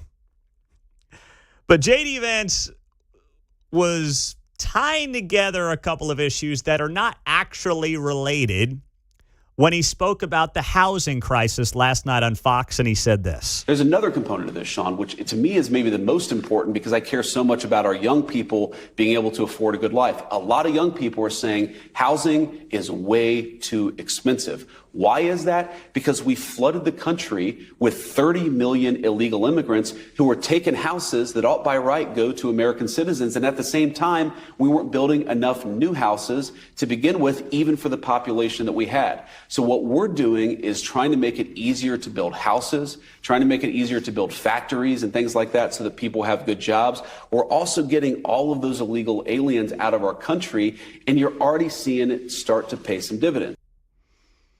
Okay. You know how I feel about the border issue, the illegal immigration issue. We just talked about it with Deacon Bill Scholl. Appreciate him coming on. Thank you for the respectful back and forth. But at the same time, the 30-year-old couple, they both work, let's say, they have a household income of, ballpark, I don't know, 125, 150 grand between the two of them. They're trying to buy their first house. They've saved up 10, 15, 20% maybe. They're looking at homes, $350,000, maybe $4,000 if they can squeeze a little more out of it. They're not losing out on homes to illegals, okay? I mean, they're not, JD. Come on. They're not. You know that, and I know that. You can't have it both ways. You can't say that, well, on one hand, the illegal immigration crisis under Joe Biden has led to millions of more people needing to get government assistance, well, then saying they're lining up at the open house down at, 135th and Metcalf. It just doesn't make any sense, okay? If there's pressure in the housing market due to illegal immigration, which I believe there is, it's going to be, let's be honest, in some of your lower income neighborhoods, in some of your more multifamily settings, which actually creates more competition for those who don't have a lot of money in the rental market. But it doesn't create upward pressure, right? It's not like people are like, oh, man, my rent's getting squeezed because I'm competing with more people in the marketplace for my rent in, let's say, a lower income part of Kansas City. So you know what? It's time for me to go try to buy a house for $300,000. That's not how it goes. So I appreciate, by and large, the immigration policies of this administration. I do think the focus should be top of the line on those who have committed violent crimes in the United States, and then you work down the list from there. But you know how I feel about the border and the great job that this administration has done closing the border and the importance of doing that. But the reason that young people can't buy homes is not because of the immigration policy of the last administration, which was terrible. But the real issue is we're short about 5 million homes, which dates back to 2008, not building enough coming out of that. Overregulation, especially in many blue cities, but you're seeing this across the country as well. We'll talk to Will Reuter about this coming up at 9 o'clock. There's a lot of reasons for it. It's not, the president wanted to blame interest rates and Jerome Powell the other day. That's not really it. I mean, that's a small part of it maybe. But if you dump rates down to 2-3%, all you're going to do is drive up the cost and the listing price for the homes. That's what's also going to happen. And bigger bidding wars. It is at its very core a supply issue on these single-family homes. And then you have less people moving because they're locked into low rates. And they're like, well, where am I going to go anyway? So the market's frozen. That's what's going on here. But there was this story as well yesterday. Charlie Gasparino, tried to get Charlie on this morning. Of course, he's with the Fox Business Network. He writes for the New York Post. He said that last night, or I guess this was Wednesday night, there was a private dinner at the White House. And the private dinner included some of Wall Street and corporate America's biggest names. Bunch of head honchos, JP Morgan Chase CEO Jamie Dimon among them, who was there. And President Trump privately polled these top CEOs on Wednesday night for ideas on how to make U.S. voters' lives more affordable.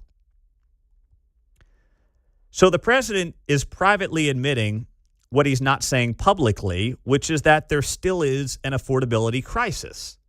Charlie couldn't come on. He was traveling this morning. But his story goes on to note that while Trump stopped short of specifically mentioning an affordability crisis, Trump appeared to concede that parts of the American dream have become out of reach. And he asked the CEOs if they had any solutions.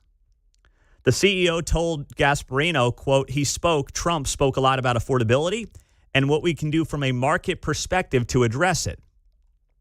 Other bigwigs at the dinner included Larry Fink of BlackRock. Well, how about Trump tells Larry to stop buying up the houses?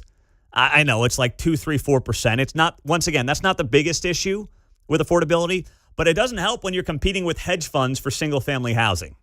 Okay, so Trump should tell Larry Fink at BlackRock to get out of the single-family housing market, and frankly, I think Congress should pass legislation on that.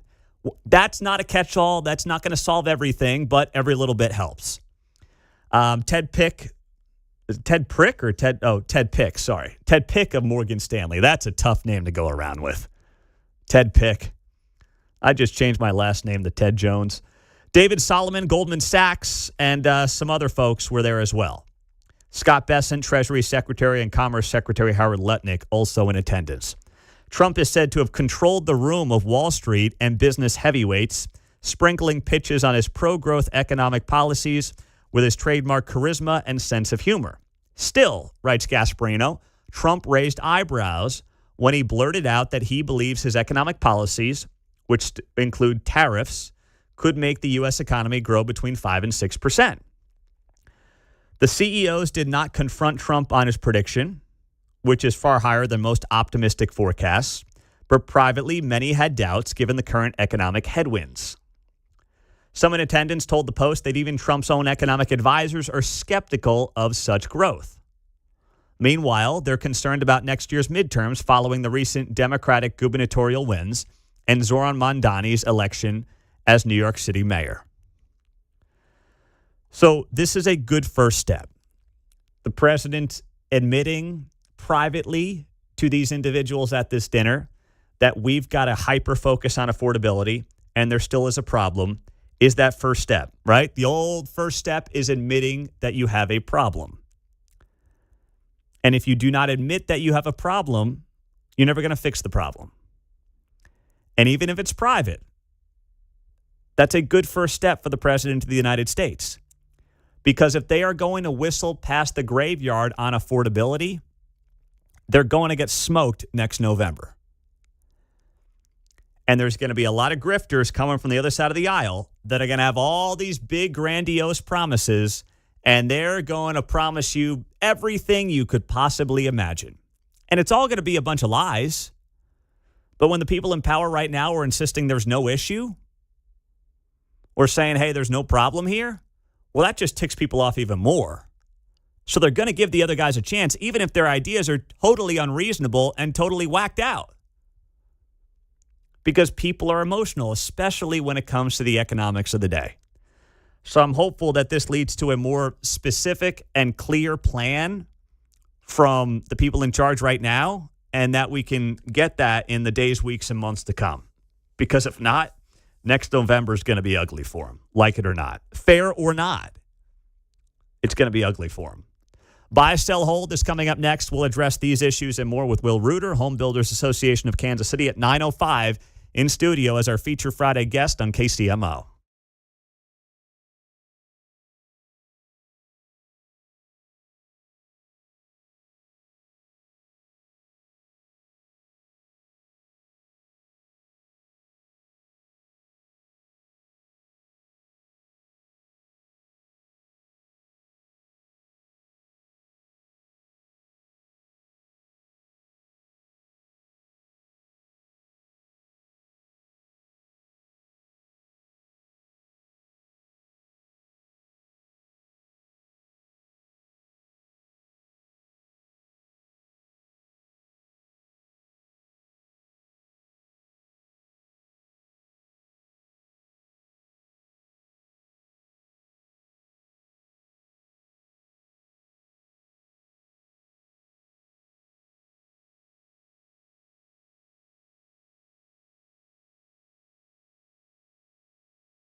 From Smithville to Shawnee Mission, you're listening to Mundo in the Morning on 95.7 FM, KCMO Talk Radio.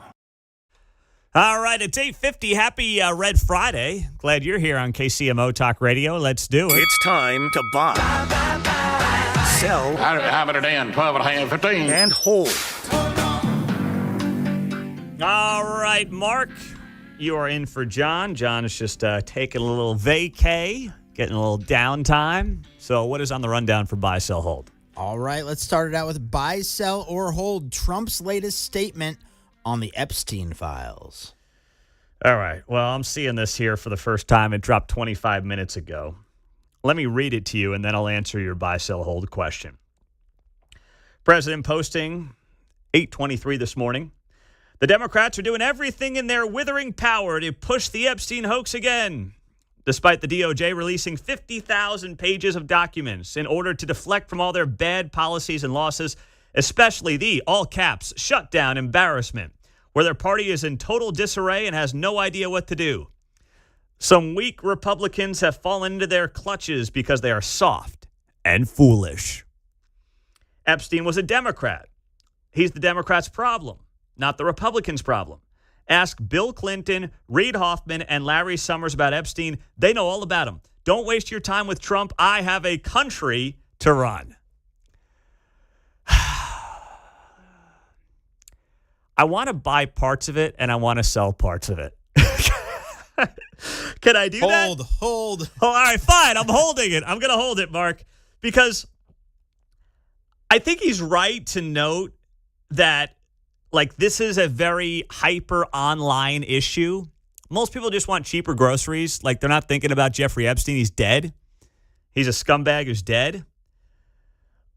But at the same time, Republicans who are like, we want to be fully transparent on the Epstein files, I wouldn't call them soft and foolish either. So that's where I think he's running into a tough spot here, because as much as I do believe that Democrats are using this politically to try to pivot away from the shutdown, because they could have released the Epstein files at any point during Joe Biden's time in office, and they didn't do it, and now they want to do it. It's very transparent as to what they're trying to achieve here, which is just a political hit against Trump, which if they had anything on Trump with Epstein, they would have used it when he was running for president last year, and they didn't. So it's all political. And Trump's trying to stay above it.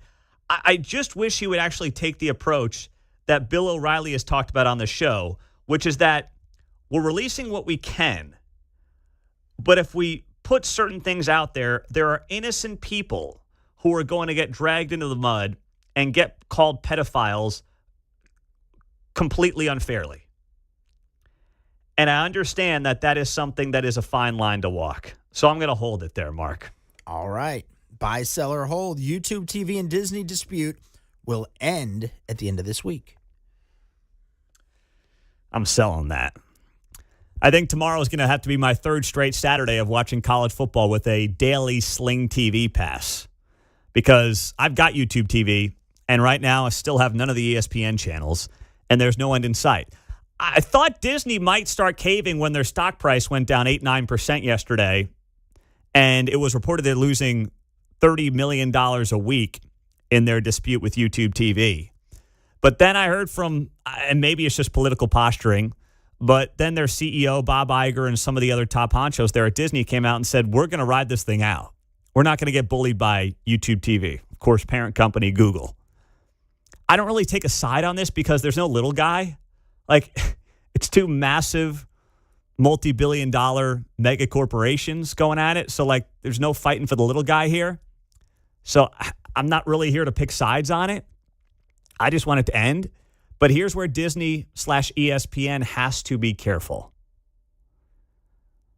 They have to realize that their original programming does not have the juice that it had 20 years ago. I'm 37. I grew up on SportsCenter. Dun-dun-dun, dun-dun-dun, The Big Show. Dan Patrick, Stuart Scott, even Keith Olbermann before he started to look like Rachel Maddow and go crazy. Around the Horn, PTI, Sports Reporters, Outside the Lines. Those shows were tremendous. They had meaning. ESPN's original programming doesn't mean anything to anyone now under the age of 35 or really under the age of 40. I'll include myself in that. My generation, millennials, the last one that kind of grew up with ESPN as like a staple in the house. Now you just need it for games. And outside of college football on Saturdays, there's not much else I'm looking around and saying, boy, I miss ESPN. Monday Night Football is not all that good. It's not like the top game of the week typically. So what else am I missing then, Mark? Yeah, Cowboys and Raiders this coming Monday on Yeah. Monday Night Football. I won't need it. I will not need the one-day Sling TV pass to watch Cowboys Raiders. No. I'll pass. I don't need to see Joe Aikman and Troy Buck out there. I don't know. It just sounds good to me, doesn't it? Mm-hmm. Joe Aikman and Troy Buck. I don't need to see those guys calling that crappy game. So ESPN might be overplaying its hand here with an entire generation who realizes, I'm okay. I'm going to be all right. All right, Mark, what's next? All right, buy, sell, or hold my Chiefs parlay this week. Give me the rundown. All right, I had a $25 bonus bet, so I'm going to go $25 to win $105. Going to start it out with the Chiefs getting a win coming off a bye week. Andy Reid is great off the bye. I think the boys are going to be ready to play, so I got Chiefs winning the game outright. Patrick Mahomes throwing for 225 yards or more. He's done this in every game except for one this season. Mm-hmm. Travis Kelce, 30 yards receiving or more. He's done this in 5 straight games. Rashee Rice, 50 yards receiving or more. He didn't do it that first game, but it was because of the blowout against the Raiders. He would have had it in that game except for the blowout, so I'm going Rice, 50 yards. And also, the final thing, Rashee Rice, anytime touchdown. He has scored a touchdown in every game he's played in this season. A lot of offense here, Mark, going up against a good defense. That's what worries me. Yeah. That's what worries me. But you know what? We got a brand new sports betting sponsor who's going to be hopping on the show here pretty soon. So in honor of them, I'm buying it, Mark. All right. Let's go. Woo! Let's go, baby. Let's do it. Let's do it. That's pretty good. It's a Red Friday. Mm-hmm. Glad you're here on KCMO Talk Radio. There's Mark's parlay. Post that one on social media. All right? Will do. All right? People can follow it there. 25 to win 104. There you go. Nice job there, Mark. And those of you in Missouri can start betting on this in, I guess, 2 Fridays from now. Yeah. That's going to be fun. That's going to be fun. All right, Will Reuter, Home Builders Association of Kansas City. How do we fix the housing crisis with him next?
Well, it's a feature Friday. We always like having somebody in studio. Will Reuter is here, Home Builders Association of Kansas City on KCMO. So much attention over the last week on the affordability crisis in this country, specifically around home ownership. There have been ideas floated out there like 50-year mortgages, portable mortgages. But the reality is there's also just a lot of issues happening on the supply side that have to be addressed and then also on the regulation side. So, Will, good morning. Thanks for being here. Pete, thank you very much for having me. Appreciate being with you. You bet. So let's just start off nationwide. I know every market's different. We'll get to Kansas City. But nationwide, what do you see happening when it comes to the lack of affordability, specifically in the single-family home market right now? It is so difficult to supply the market under the current conditions. I mean, we know that mortgage rates are high. Consumers see that every day, whether they want to refinance their home or get into a home. Builders are watching that consumer confidence, whether or not it exists. If what I build, is there going to be somebody there to buy it? So there's that trepidation. But also on the construction loan side, because most home builders are not using their own capital to build these types of homes and provide that product that's going to be a home buyer product, their cost of borrowing is enormously high. I mean, if you're trying to, borrow, 7 figures worth of funds in order to go build a project, you're still paying at an annualized rate 14, 15, 16%. So even their cost of capital is high. So there's just this softness that exists in the market nationwide, and it's very regionally specific about who's been able to kind of build ahead, so to speak, and what markets have certainly lagged behind. So let's go through some of that because what markets are you seeing doing well or doing better? What are doing not as well? And where does Kansas City stack up in that? Kansas City has never had the boom and bust cycle, really, that a lot of those other kind of sexier markets have had. Your Austins, your Charlottes, your Boise, Idahos. So the peaks are never as high here in Kansas City, but the valleys are never as low. We're pretty consistent in that regard. When you go back to the Great Recession, that was an event that local home builders really never truly recovered from. Nationwide, we recovered to about 72% of pre-recession permitting activity during the pandemic. Kansas City only recovered to 51% of pre-recession permitting activity. We're essentially building half or less fewer homes than what we were doing 20 years ago. And so when I see markets that have been able to get permitting expedited, that capital knows how it's going to be treated in those markets, there's a relatively predictable timeline of when this project is going to come online. Those are the markets that you're seeing a tremendous amount of home building existing, mostly in your Sun Belt markets. I mean, yes, it's very interesting to look at Florida and Texas. That's part of that national ecosystem of housing information that is very interesting. But does it apply to a place like Kansas City? The answer is no, but places like Florida and Texas have said, yeah, we want housing. In fact, last year, Dallas and Houston built 90,000 homes in just those two markets. The entire state of California did 60,000 markets. 60,000 homes in California, 90,000 in Dallas and Houston combined. Correct. And it's because Dallas and Houston were like, yeah, we want housing, and we're going to make it much easier for you to do that. Our population is exploding. If we don't allow this to occur, we're going to be driving up prices for home buyers. We're going to be driving up rents. So we got to make this easier. So in the markets in which the capital has been invited in and treated well, you're seeing housing and you're seeing moderating costs in those markets. So Kansas City, it seems like, has fallen behind a little bit on that front? And is that because of permitting from municipalities, or what do you see going on then here? Yeah, so the Kansas City HBA, we've got to define jurisdiction. So that way a local home builders association doesn't compete with like Lawrence's HBA or St. Louis's HBA. Within our territorial jurisdiction, we cover 69 different permitting jurisdictions that all have different construction rules. Kansas and Missouri are two of only 6 states in the United States that do not have any statewide construction standards when it comes to residential. So all of the rules are coming out of City Hall or the county courthouse. So would it be better? I mean, I'm not a fan of more regulation, but would it be better to have the states actually doing more on this front to take it out of the local municipalities and have kind of a standard one-size-fits-all approach? Well, I think the complexity of building a home, not only within the market, but also the technical requirements of what has to go into that housing, in a lot of ways, it is unfair to ask a local city councilman to understand all of those nuances because they're a part-time legislator. You know, they got their 9 to 5, and then they spend a couple hours a week in their city council chambers, and they've got to get smart on one of the most complex yet consequential aspects of our overall economy. It's an unfair ask. So, you know, for Topeka and Jefferson City, I think there are ways for them to kind of lessen the burden on our local communities and speed up the production, because you can say it a million times, and it is as true as the day is long in home building. Time is money. If you can shorten that time, you're going to get more housing at more modest prices. Will Reuter is here, Home Builders Association of Greater Kansas City. So then on that front, when you look at Kansas City compared to a Dallas, compared to a Houston, what is preventing us? Not that we want to be those cities, but when it comes to the ease of building, what can be done better here on that front? Well, I think one of the things that we've got to recognize is that if we want to make things better, then we've got to stop making things worse. And we see those ideas because housing is the topic in the United States today. This is the first time in my adult life I ever heard the two candidates for both major parties running for president talking about housing as part of their platform.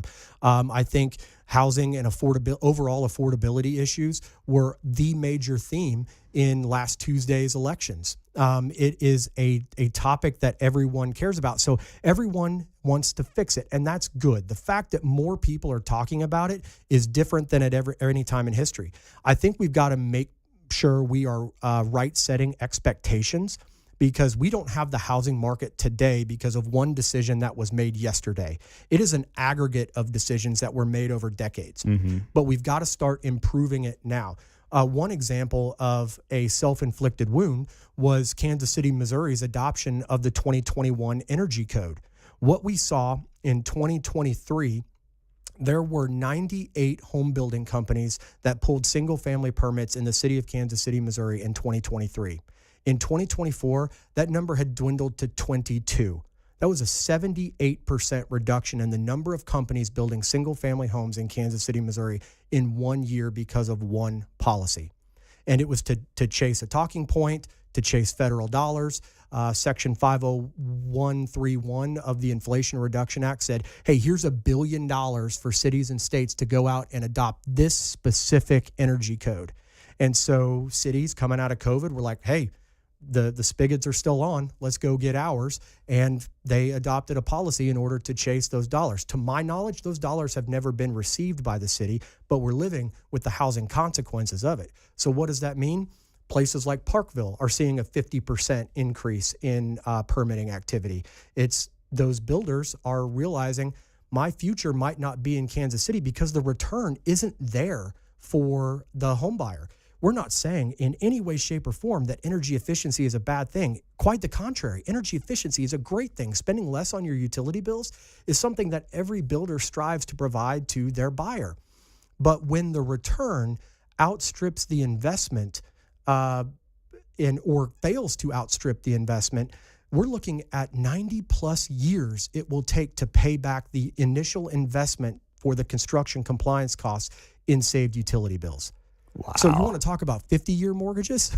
we've got 90 plus years of payback that are required just in order to provide a base model home. And a building code is a baseline. Nothing prevents you from going above code, above and beyond, only subject to the ability of the consumer's ability to pay for it. And so there's lots of people that build the most high-end homes that perform, you know, with a great level of air tightness, all of those things that you want to see in a home, and they're $1.5 million. And the working guy can't afford that, yet the same requirements apply to everything, what you're building. That's unbelievable. Will Reuter is here, Home Builders Association of Greater Kansas City on KCMO. He's our in-studio Feature Friday guest. We'll take a quick break, come back with more of him. I want to dive into the apartment issue that I know has gotten a lot of attention as well around this community. Why is there such an incentive, seemingly, for these city officials to go ahead with these apartments when the want is for single family? That and more with Will Reuter coming up next on KCMO.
From Lenexa to Lee Summit, you're listening to Mundo in the Morning on 95.7 FM, KCMO Talk Radio. Will Reuter, Home Builders Association of Greater Kansas City, is our feature Friday in-studio guest on KCMO. So, well, we talked a lot about it ahead of some of the local elections last week. It's been a topic for many years, as you know, whether it's Johnson County or going out to Lee Summit, even up north now, it's a conversation. The amount of apartments that are going up in suburban parts of Kansas City, where really the demand has always traditionally been for single-family homes. That seems to be squeezing some of our suburban markets. Why is that happening, and what do you see going on? You know, this is a metro that people want to live in. Our metro typically forms between 7,000 and 8,000 new households a year. That's people moving here. That's people creating families, people moving out on their own, all of those different aspects of someone's housing life cycle. And Kansas City is a regional draw. We're pulling people from Nebraska, Iowa, Kansas, Missouri, all over. This is a place people want to be. You can see that 360-degree growth trajectory around the city. We've got, you know, not only the new airport, we've got the intermodal for trucking logistics, I-70 and I-35, the crossroads of America. You've got rail, you've got barge traffic. This is a place that companies are locating. They're bringing employees. People are coming here. And so we've got this tremendous influx of population. From 2010 to 2020, the Kansas City Metro saw a 9% increase in our overall population.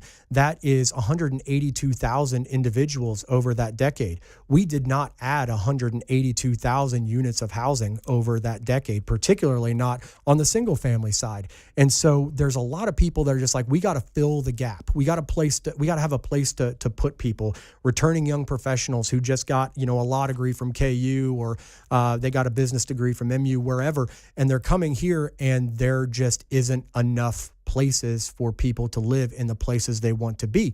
And so I think a lot of communities are panicking. They're like, we've got to make sure that we've got a tax base, not only on the property tax paying side, but on the sales tax paying side to provide services and, fund the schools, all of those types of things. And so if your zoning requires that you spread a bunch of people out, eventually the economics of the day say you got to stack them up. And so, when you're looking at credit access for multifamily versus credit access for single family, there's a big disparity in how that capital views markets and ultimately how that capital is deployed. For example, on a multifamily project, you're building that, you're getting it permitted, and you're anticipating a certain return on the rental rates and completion timelines, and it's relatively predictable. But if you don't time the market, like when that project is done and you're ready to start moving people in, if demand completely went away and you've got some vacancy, you can modify the terms of your lease agreements to fill it back up. You can either, bring the rents down, or you can jack them way up if your cost ultimately superseded it. It's a lot more grace on the multifamily side of things. Whereas on the single family development side, these guys are going to their lenders, they're going to their investors, all of those things, saying, hey, this is the project. They're like, are you sure in 3 years that this housing is going to be acceptable to people? What if X, Y, and Z happen in the global, ecosystem, and we're not able to actually get these things sold? We've got to charge a premium on this capital because this is more of a gamble. So it's more convenient for the builders, sad to say, or at least those who are providing capital to the builders. It's more convenient for the city councils who say we want to stack up, not across. And in the end, the young home buyer who just wants to get into that first house is getting squeezed here. Yeah, so I will say that there are certainly companies that are building everything residential. They build the apartments. They've got maybe some quadplexes, triplexes, twin villas, your duplex product, and then your single family attached, single family detached. There's a whole bunch of different stuff within that ecosystem, but few of them are actually trying to play in all of those spaces. They specialize, because if you get too broad on something, they're going to be like, well, what are you actually doing? Your lender's going to be like, what kind of business are you? I need to see your underwriting, how you're going to deploy these things. So it's probably more a consequence of, hey, it's harder and more expensive to build single family. And then when you check all of the boxes that you've got to check from a regulatory standpoint, well, I'll say it this way, Pete. I use a 5L device to describe the housing supply market and perhaps some of the barriers that exist. It's lots, the land you're building on, labor, who's actually doing the work, lumber, which is a euphemism for all of the materials that go into it. Then there's lending. What are the credit conditions on both the business as well as the consumer side? And then the laws. What's allowed to be built where and to what degree?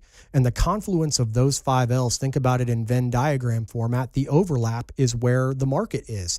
And so if, the credit conditions are not good and that circle pulls away from the middle, it shrinks what's actually able to be delivered. And so if you've got a single family project that is operating on the margins of that overlap area, and there is a either major or even minor change to one of those 5Ls, that project's probably not going to happen. Multifamily is a little bit more forgiving. Okay. All right. Well, Will Reuter is here, Home Builders Association of Greater Kansas City. So what is the answer, whether it's local city councils or the states here, Kansas and Missouri, what is the answer to try to get these home prices down? Because I just look at it and I'm like, man, I got into my house 6 years ago now. It's probably gone up 40, 50%. Yeah. And you don't know if you could afford the house that you're currently living in. And it was just the timing was right. I got lucky on the timing. And I feel bad for people who are a few years behind me in that and what they're trying to do right now. So what do we do here? That is really the danger that our society and our economy has right now is everyone that built a house before or bought a house before 2020 and everyone trying to buy one afterwards. It's a possible have and have not situation that we have got to solve, because if younger generations have no pathway to economic prosperity through home ownership, then they become despondent, they despair, and they make different choices than what they otherwise would have. We don't see homeowners, bailing on their communities. Homeowners are, joining the Rotary Club. They're volunteering at their church. They invest in their community because a homeowner is an equity stakeholder in that community. And if they don't have an entry point to get into that process, just look at the most recent data that was released by the National Association of Realtors last week. The average age of the first-time homebuyer in the United States today is 40 years old. The average age of the overall homebuyer is 62.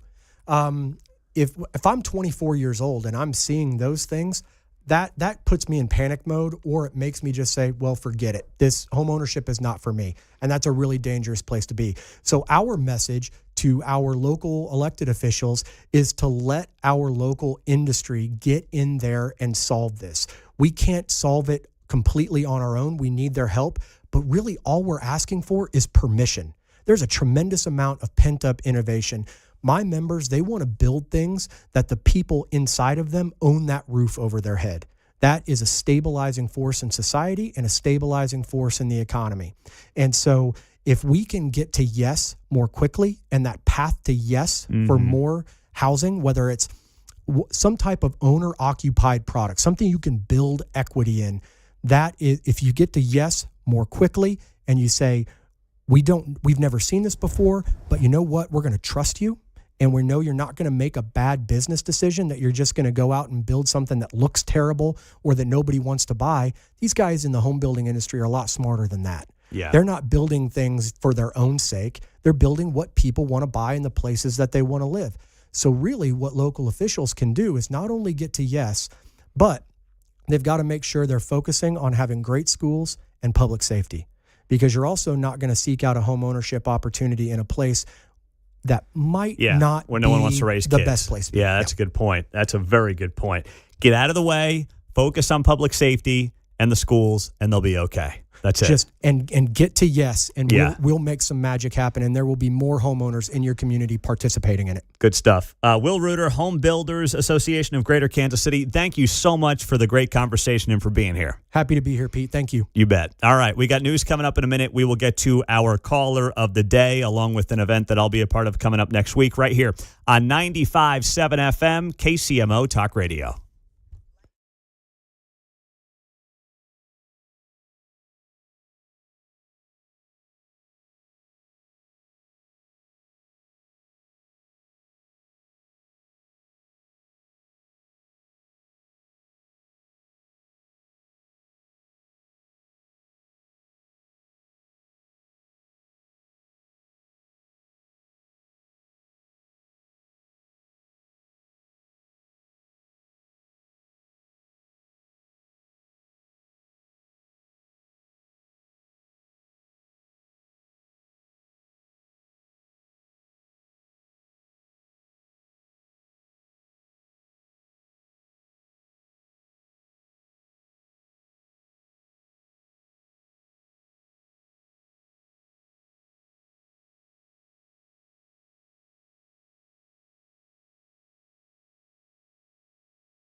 You're listening to Mundo in the Morning on 95.7 FM KCMO.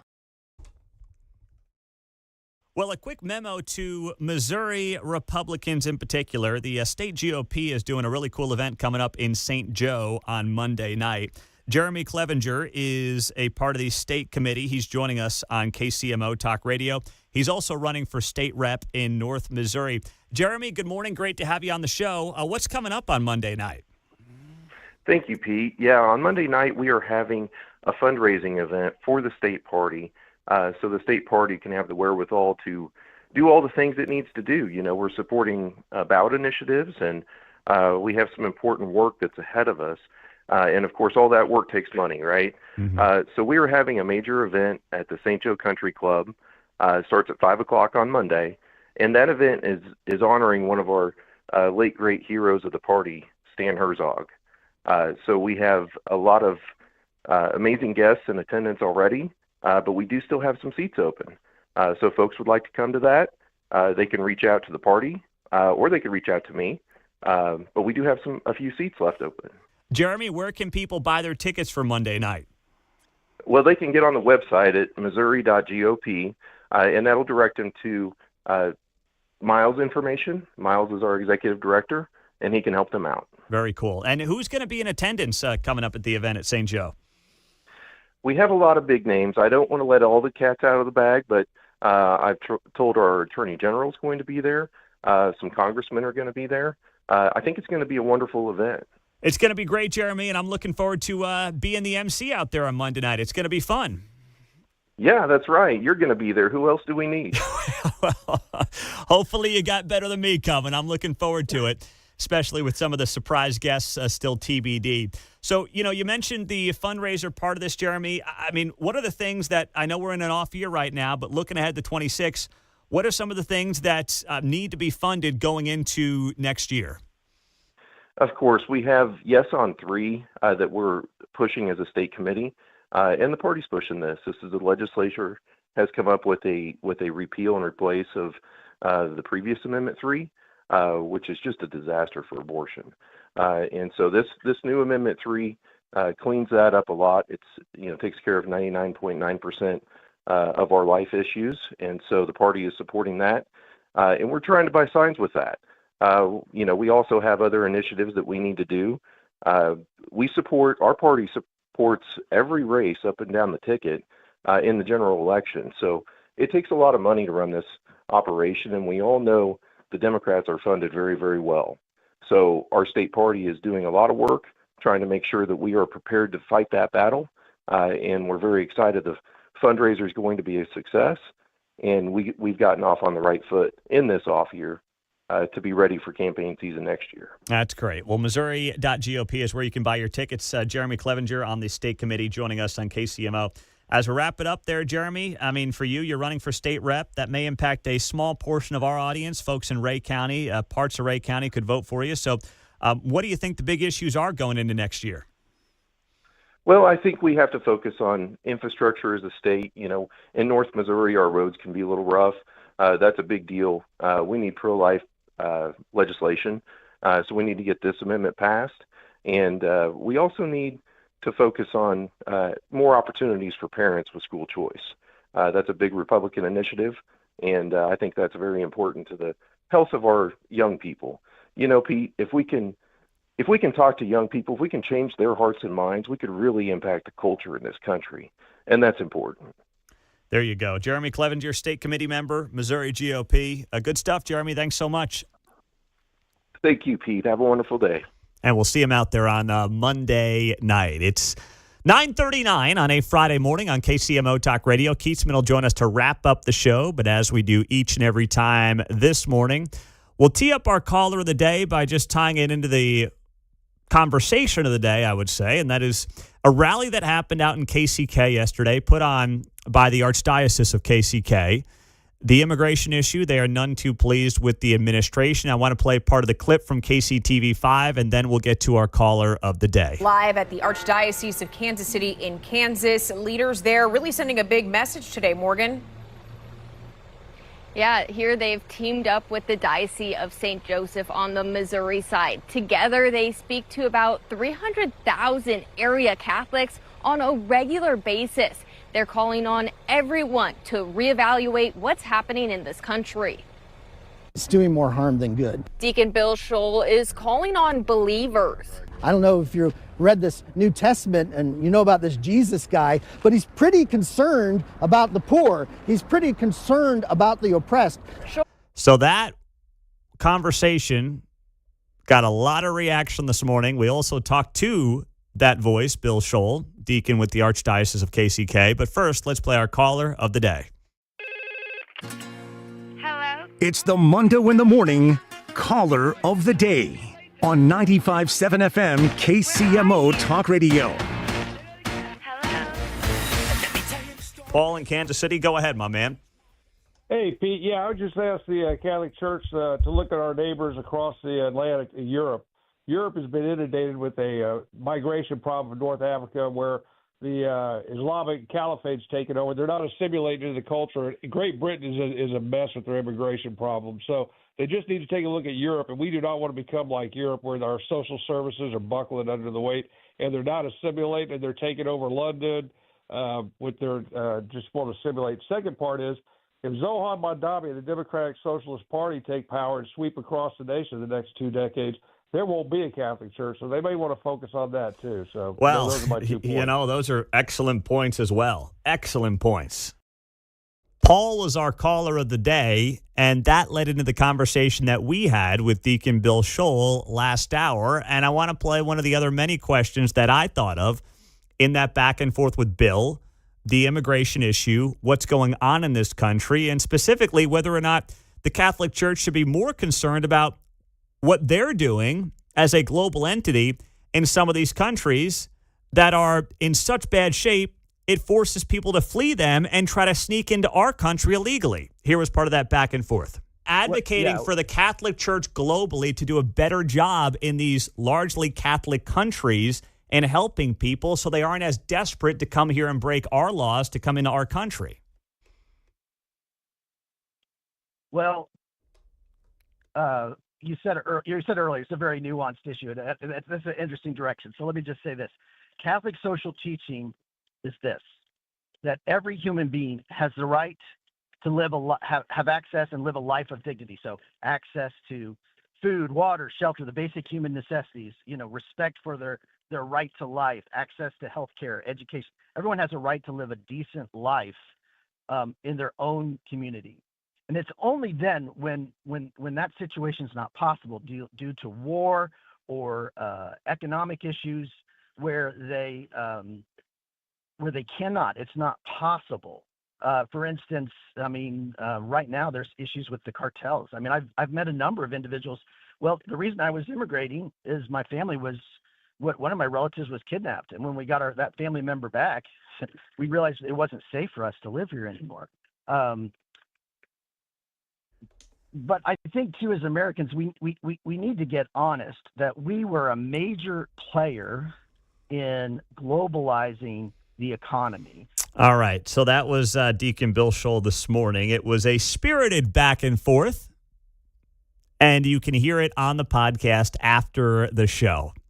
Big conversation with him. We appreciate him being a part of it. Coming up, let's wrap up the week with Kevin Keatsman. Uncanceled takes over at 10 o'clock.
From Leawood to Liberty, you're listening to Mundo in the Morning on 95.7 FM, KCMO Talk Radio. All right, we have Kevin Kietzman, uncanceled, coming up at 10 o'clock. So this is a first for me this weekend. It's been almost a decade for me in Kansas City. It's the longest I've lived anywhere since I was 17 years old. So it's home for us, but it's weird because I have never experienced the Broncos being any good since I've gotten to this town. And now they're in first place. They're 8-2. So, Kietzman, when you look at the history of this rivalry, how does it compare to, let's say, Chiefs-Raiders or anything else that you've been around? Okay, so when I was a kid and I was too young to understand it, my brother and my dad hated the Raiders. It was all Raiders, Raiders, Raiders. This would have been when Lamar Hunt moved the team here in the 60s and then into the 70s. When the Chiefs had really good teams, the Raiders were really good. Then the Chiefs and Broncos stunk together, and the Raiders were still pretty good. So there were a lot of really bad years there. I think I told you one time when I was like 13, I was on the front page of the sports page of the Kansas City Star with my friend Brian Lopez.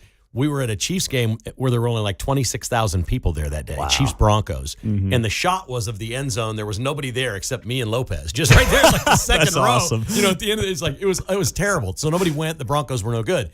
But then they got John Elway. Mm-hmm. Everything changed. Yeah. Chiefs fans stopped hating the Raiders the way they once did. Elway was a nightmare for Kansas City. Marty couldn't beat him. Marty had really good teams here. They could never beat John Elway. Goes on, wins a couple of Super Bowls. And then once upon a time, I had Scott Pioli on my radio show, and I had him in, and I said, well, what's going on here? I said, Andrew Luck is the quarterback in Indy. They're getting rid of or available to be in Indy. Mm-hmm. They're getting rid of Peyton Manning. Why don't you get one of them? And he's like, well, what do I do? I said, I don't know. You got 7 draft choices. Give all of them up for Peyton Manning. I don't care. He'll fix his neck. He'll be in here. He goes, oh, I wish you were the general manager of the Broncos. Oh, he was letting me have it. Then Peyton Manning winds up at the Broncos and wins the Super Bowl. Yeah. And lives in Denver now. He's a Denver guy. He's not an Indy guy. He lives in Denver. Like, Peyton Manning could be, the Manning cast every Monday could be here if Scott Pioli had brought. Like, everything's been one colossal mistake after another against the Broncos until Andy Reid comes to town. Mm-hmm. And then it all changed. Now, obviously, it crossed over. The Chiefs would beat the Broncos in the regular season. Alex Smith would beat them, and then Manning would go on to win a Super Bowl, and it'd just drive you crazy. So that's been a little while. You're right. The Broncos have been terrible. My wife hates Denver. She's a KU basketball fan. She hates the Denver Broncos more than she hates Mizzou. Really? Yeah. Oh, yeah. It's bad. Wow. Oh, this is a thing. Okay. This but is a thing. you know, and I'm going on starting year 9 here soon. It has not been a thing. Right. In about 10 years. Because they've sucked. Yeah, exactly. So is this good for Kansas City and the great. Chiefs? I mean, I love it. It's not good for most fans, and it's not good for the Chiefs. Well, that the Broncos are good, It's great for me. I love competition. Yes. Look, this has been a great run by the Chiefs. To think they were going to win the division 100 years in a row just doesn't, or every year that Patrick Mahomes is alive isn't going to happen. It's good that the division got better, for me anyway. Now, I'm a little weird. I like competition. I want to see if the Chiefs are truly great. Because when it gets hard in the division, which it has, they're behind the Broncos and the Chargers. It's gotten hard. Now let's see what they're made of. Mm-hmm. Now, because the Patriots all those years, that was a fluff division. They just rolled over those other teams, man. They stunk.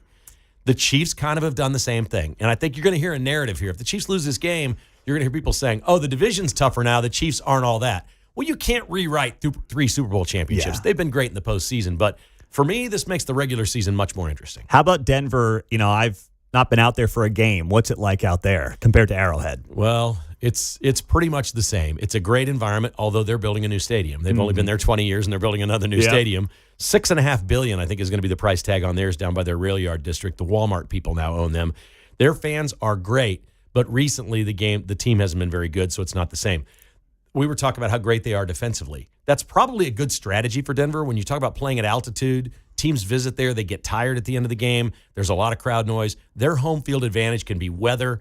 Defense for Denver is great. Bo Nix is a good quarterback. He doesn't really need to be Patrick Mahomes on this team. He just needs to be the guy that can score a few points and not turn the ball over. So they've got a formula there that wins. Obviously, we're seeing it.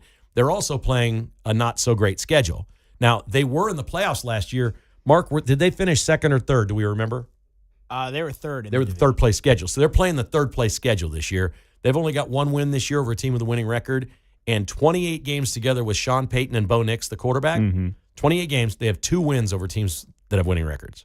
Wow. Out of 28 games. Now, you got to play who you play. Yeah. They've played, like the Patriots are the 1 seed right now. They've played nothing but crappy teams all year. They got 6 games left. They have 1 with a winning record left, Buffalo. The Patriots are going to be the 1 seed. Wow. It's crazy. That is crazy. But in this weird year, if the Chiefs have to go on the road, you'll never get a better place to go play a 1 seed than New England. They'll be favored in Of Foxborough. course. I mean, Of there's no course doubt in my mind, right? I mean, it might be a sizable favorite. It's got to get there. Yes, exactly. They're favored this weekend. I know, yeah. At 3.5 points, I think it is, we saw this morning. And speaking of sports betting, yesterday we were in a meeting with a future big-time advertiser on this radio station. I don't know if I should say it yet, so I'll just say it's a big-time advertiser that's involved in the sports betting space. And Keatsman's going off saying, Jessica and all her friends play sports bets. It's true. The ladies in Kevin's life love sports betting, which is the opposite of my life. I don't know any lady in my life that sports bets. I mean, some guys marry well. Oh, jeez. tell you. You couldn't have done better than me. Well, but she's a huge sports fan, so that's a big part of our life. I mean, we really like sports and sporting events, and so that's great. Now, we're KUK State. That's been a little problematic. Yeah. We don't watch many of those games together. Oh, you don't? No, I went to Phoenix this year to watch the KUK State game to I was get away going to say, from her. so are you in the basement in the office? Yeah. Okay. If you're at home? The basketball's the hard ones. Oh. Because we're different levels of the house. I don't get away. But, literally the football game, I'd heard so much trash from KU fans how they were going to kill K-State this year for a month leading up to the game. I grabbed my buddy and says, we're going to Phoenix. I literally watched the game in Arizona. I was 1,000 miles away from her. She had her friends over to the house. It was not a good day for them. I was going to say, it was a good day for you in Phoenix. You're enjoying the sunshine and a 25-point win, and she's back here miserable. Oh, yeah. gosh. No, the ladies, they like the prop bets. I don't want to say this, but Mark bets kind of like a chick. He does. He loves the props and the parlays, but whatever. Yeah.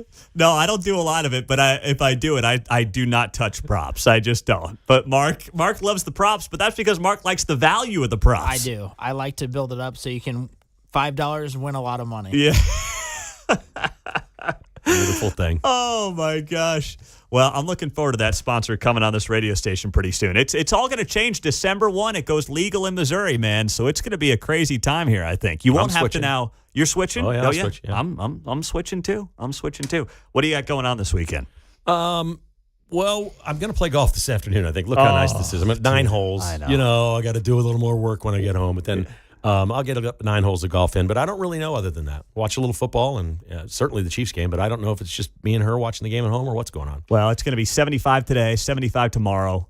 Makes me guilty. I got to pick up the leaves in this weather. I long for the days we used to do remotes at Hooters on Friday afternoons, and we had a dump on the donkeys contest. We called them the Denver Donkeys, and they'd bring a donkey out, and we'd have squares on tape on the parking lot, and if you drew the number wherever the donkey first took a dump, you won a big prize. We called it Dump on the Donkey. I have no idea how that pastel coded Hooters, but it's Hooters. Hey, man, it's Hooters. There are worse things going on around there. There you go. Kevin Keatsman. Hey, man, have a great show and a great weekend. Thank you, buddy. Go Chiefs. We'll see you Monday morning, not tomorrow. Monday morning, 6 a.m. on KCMO.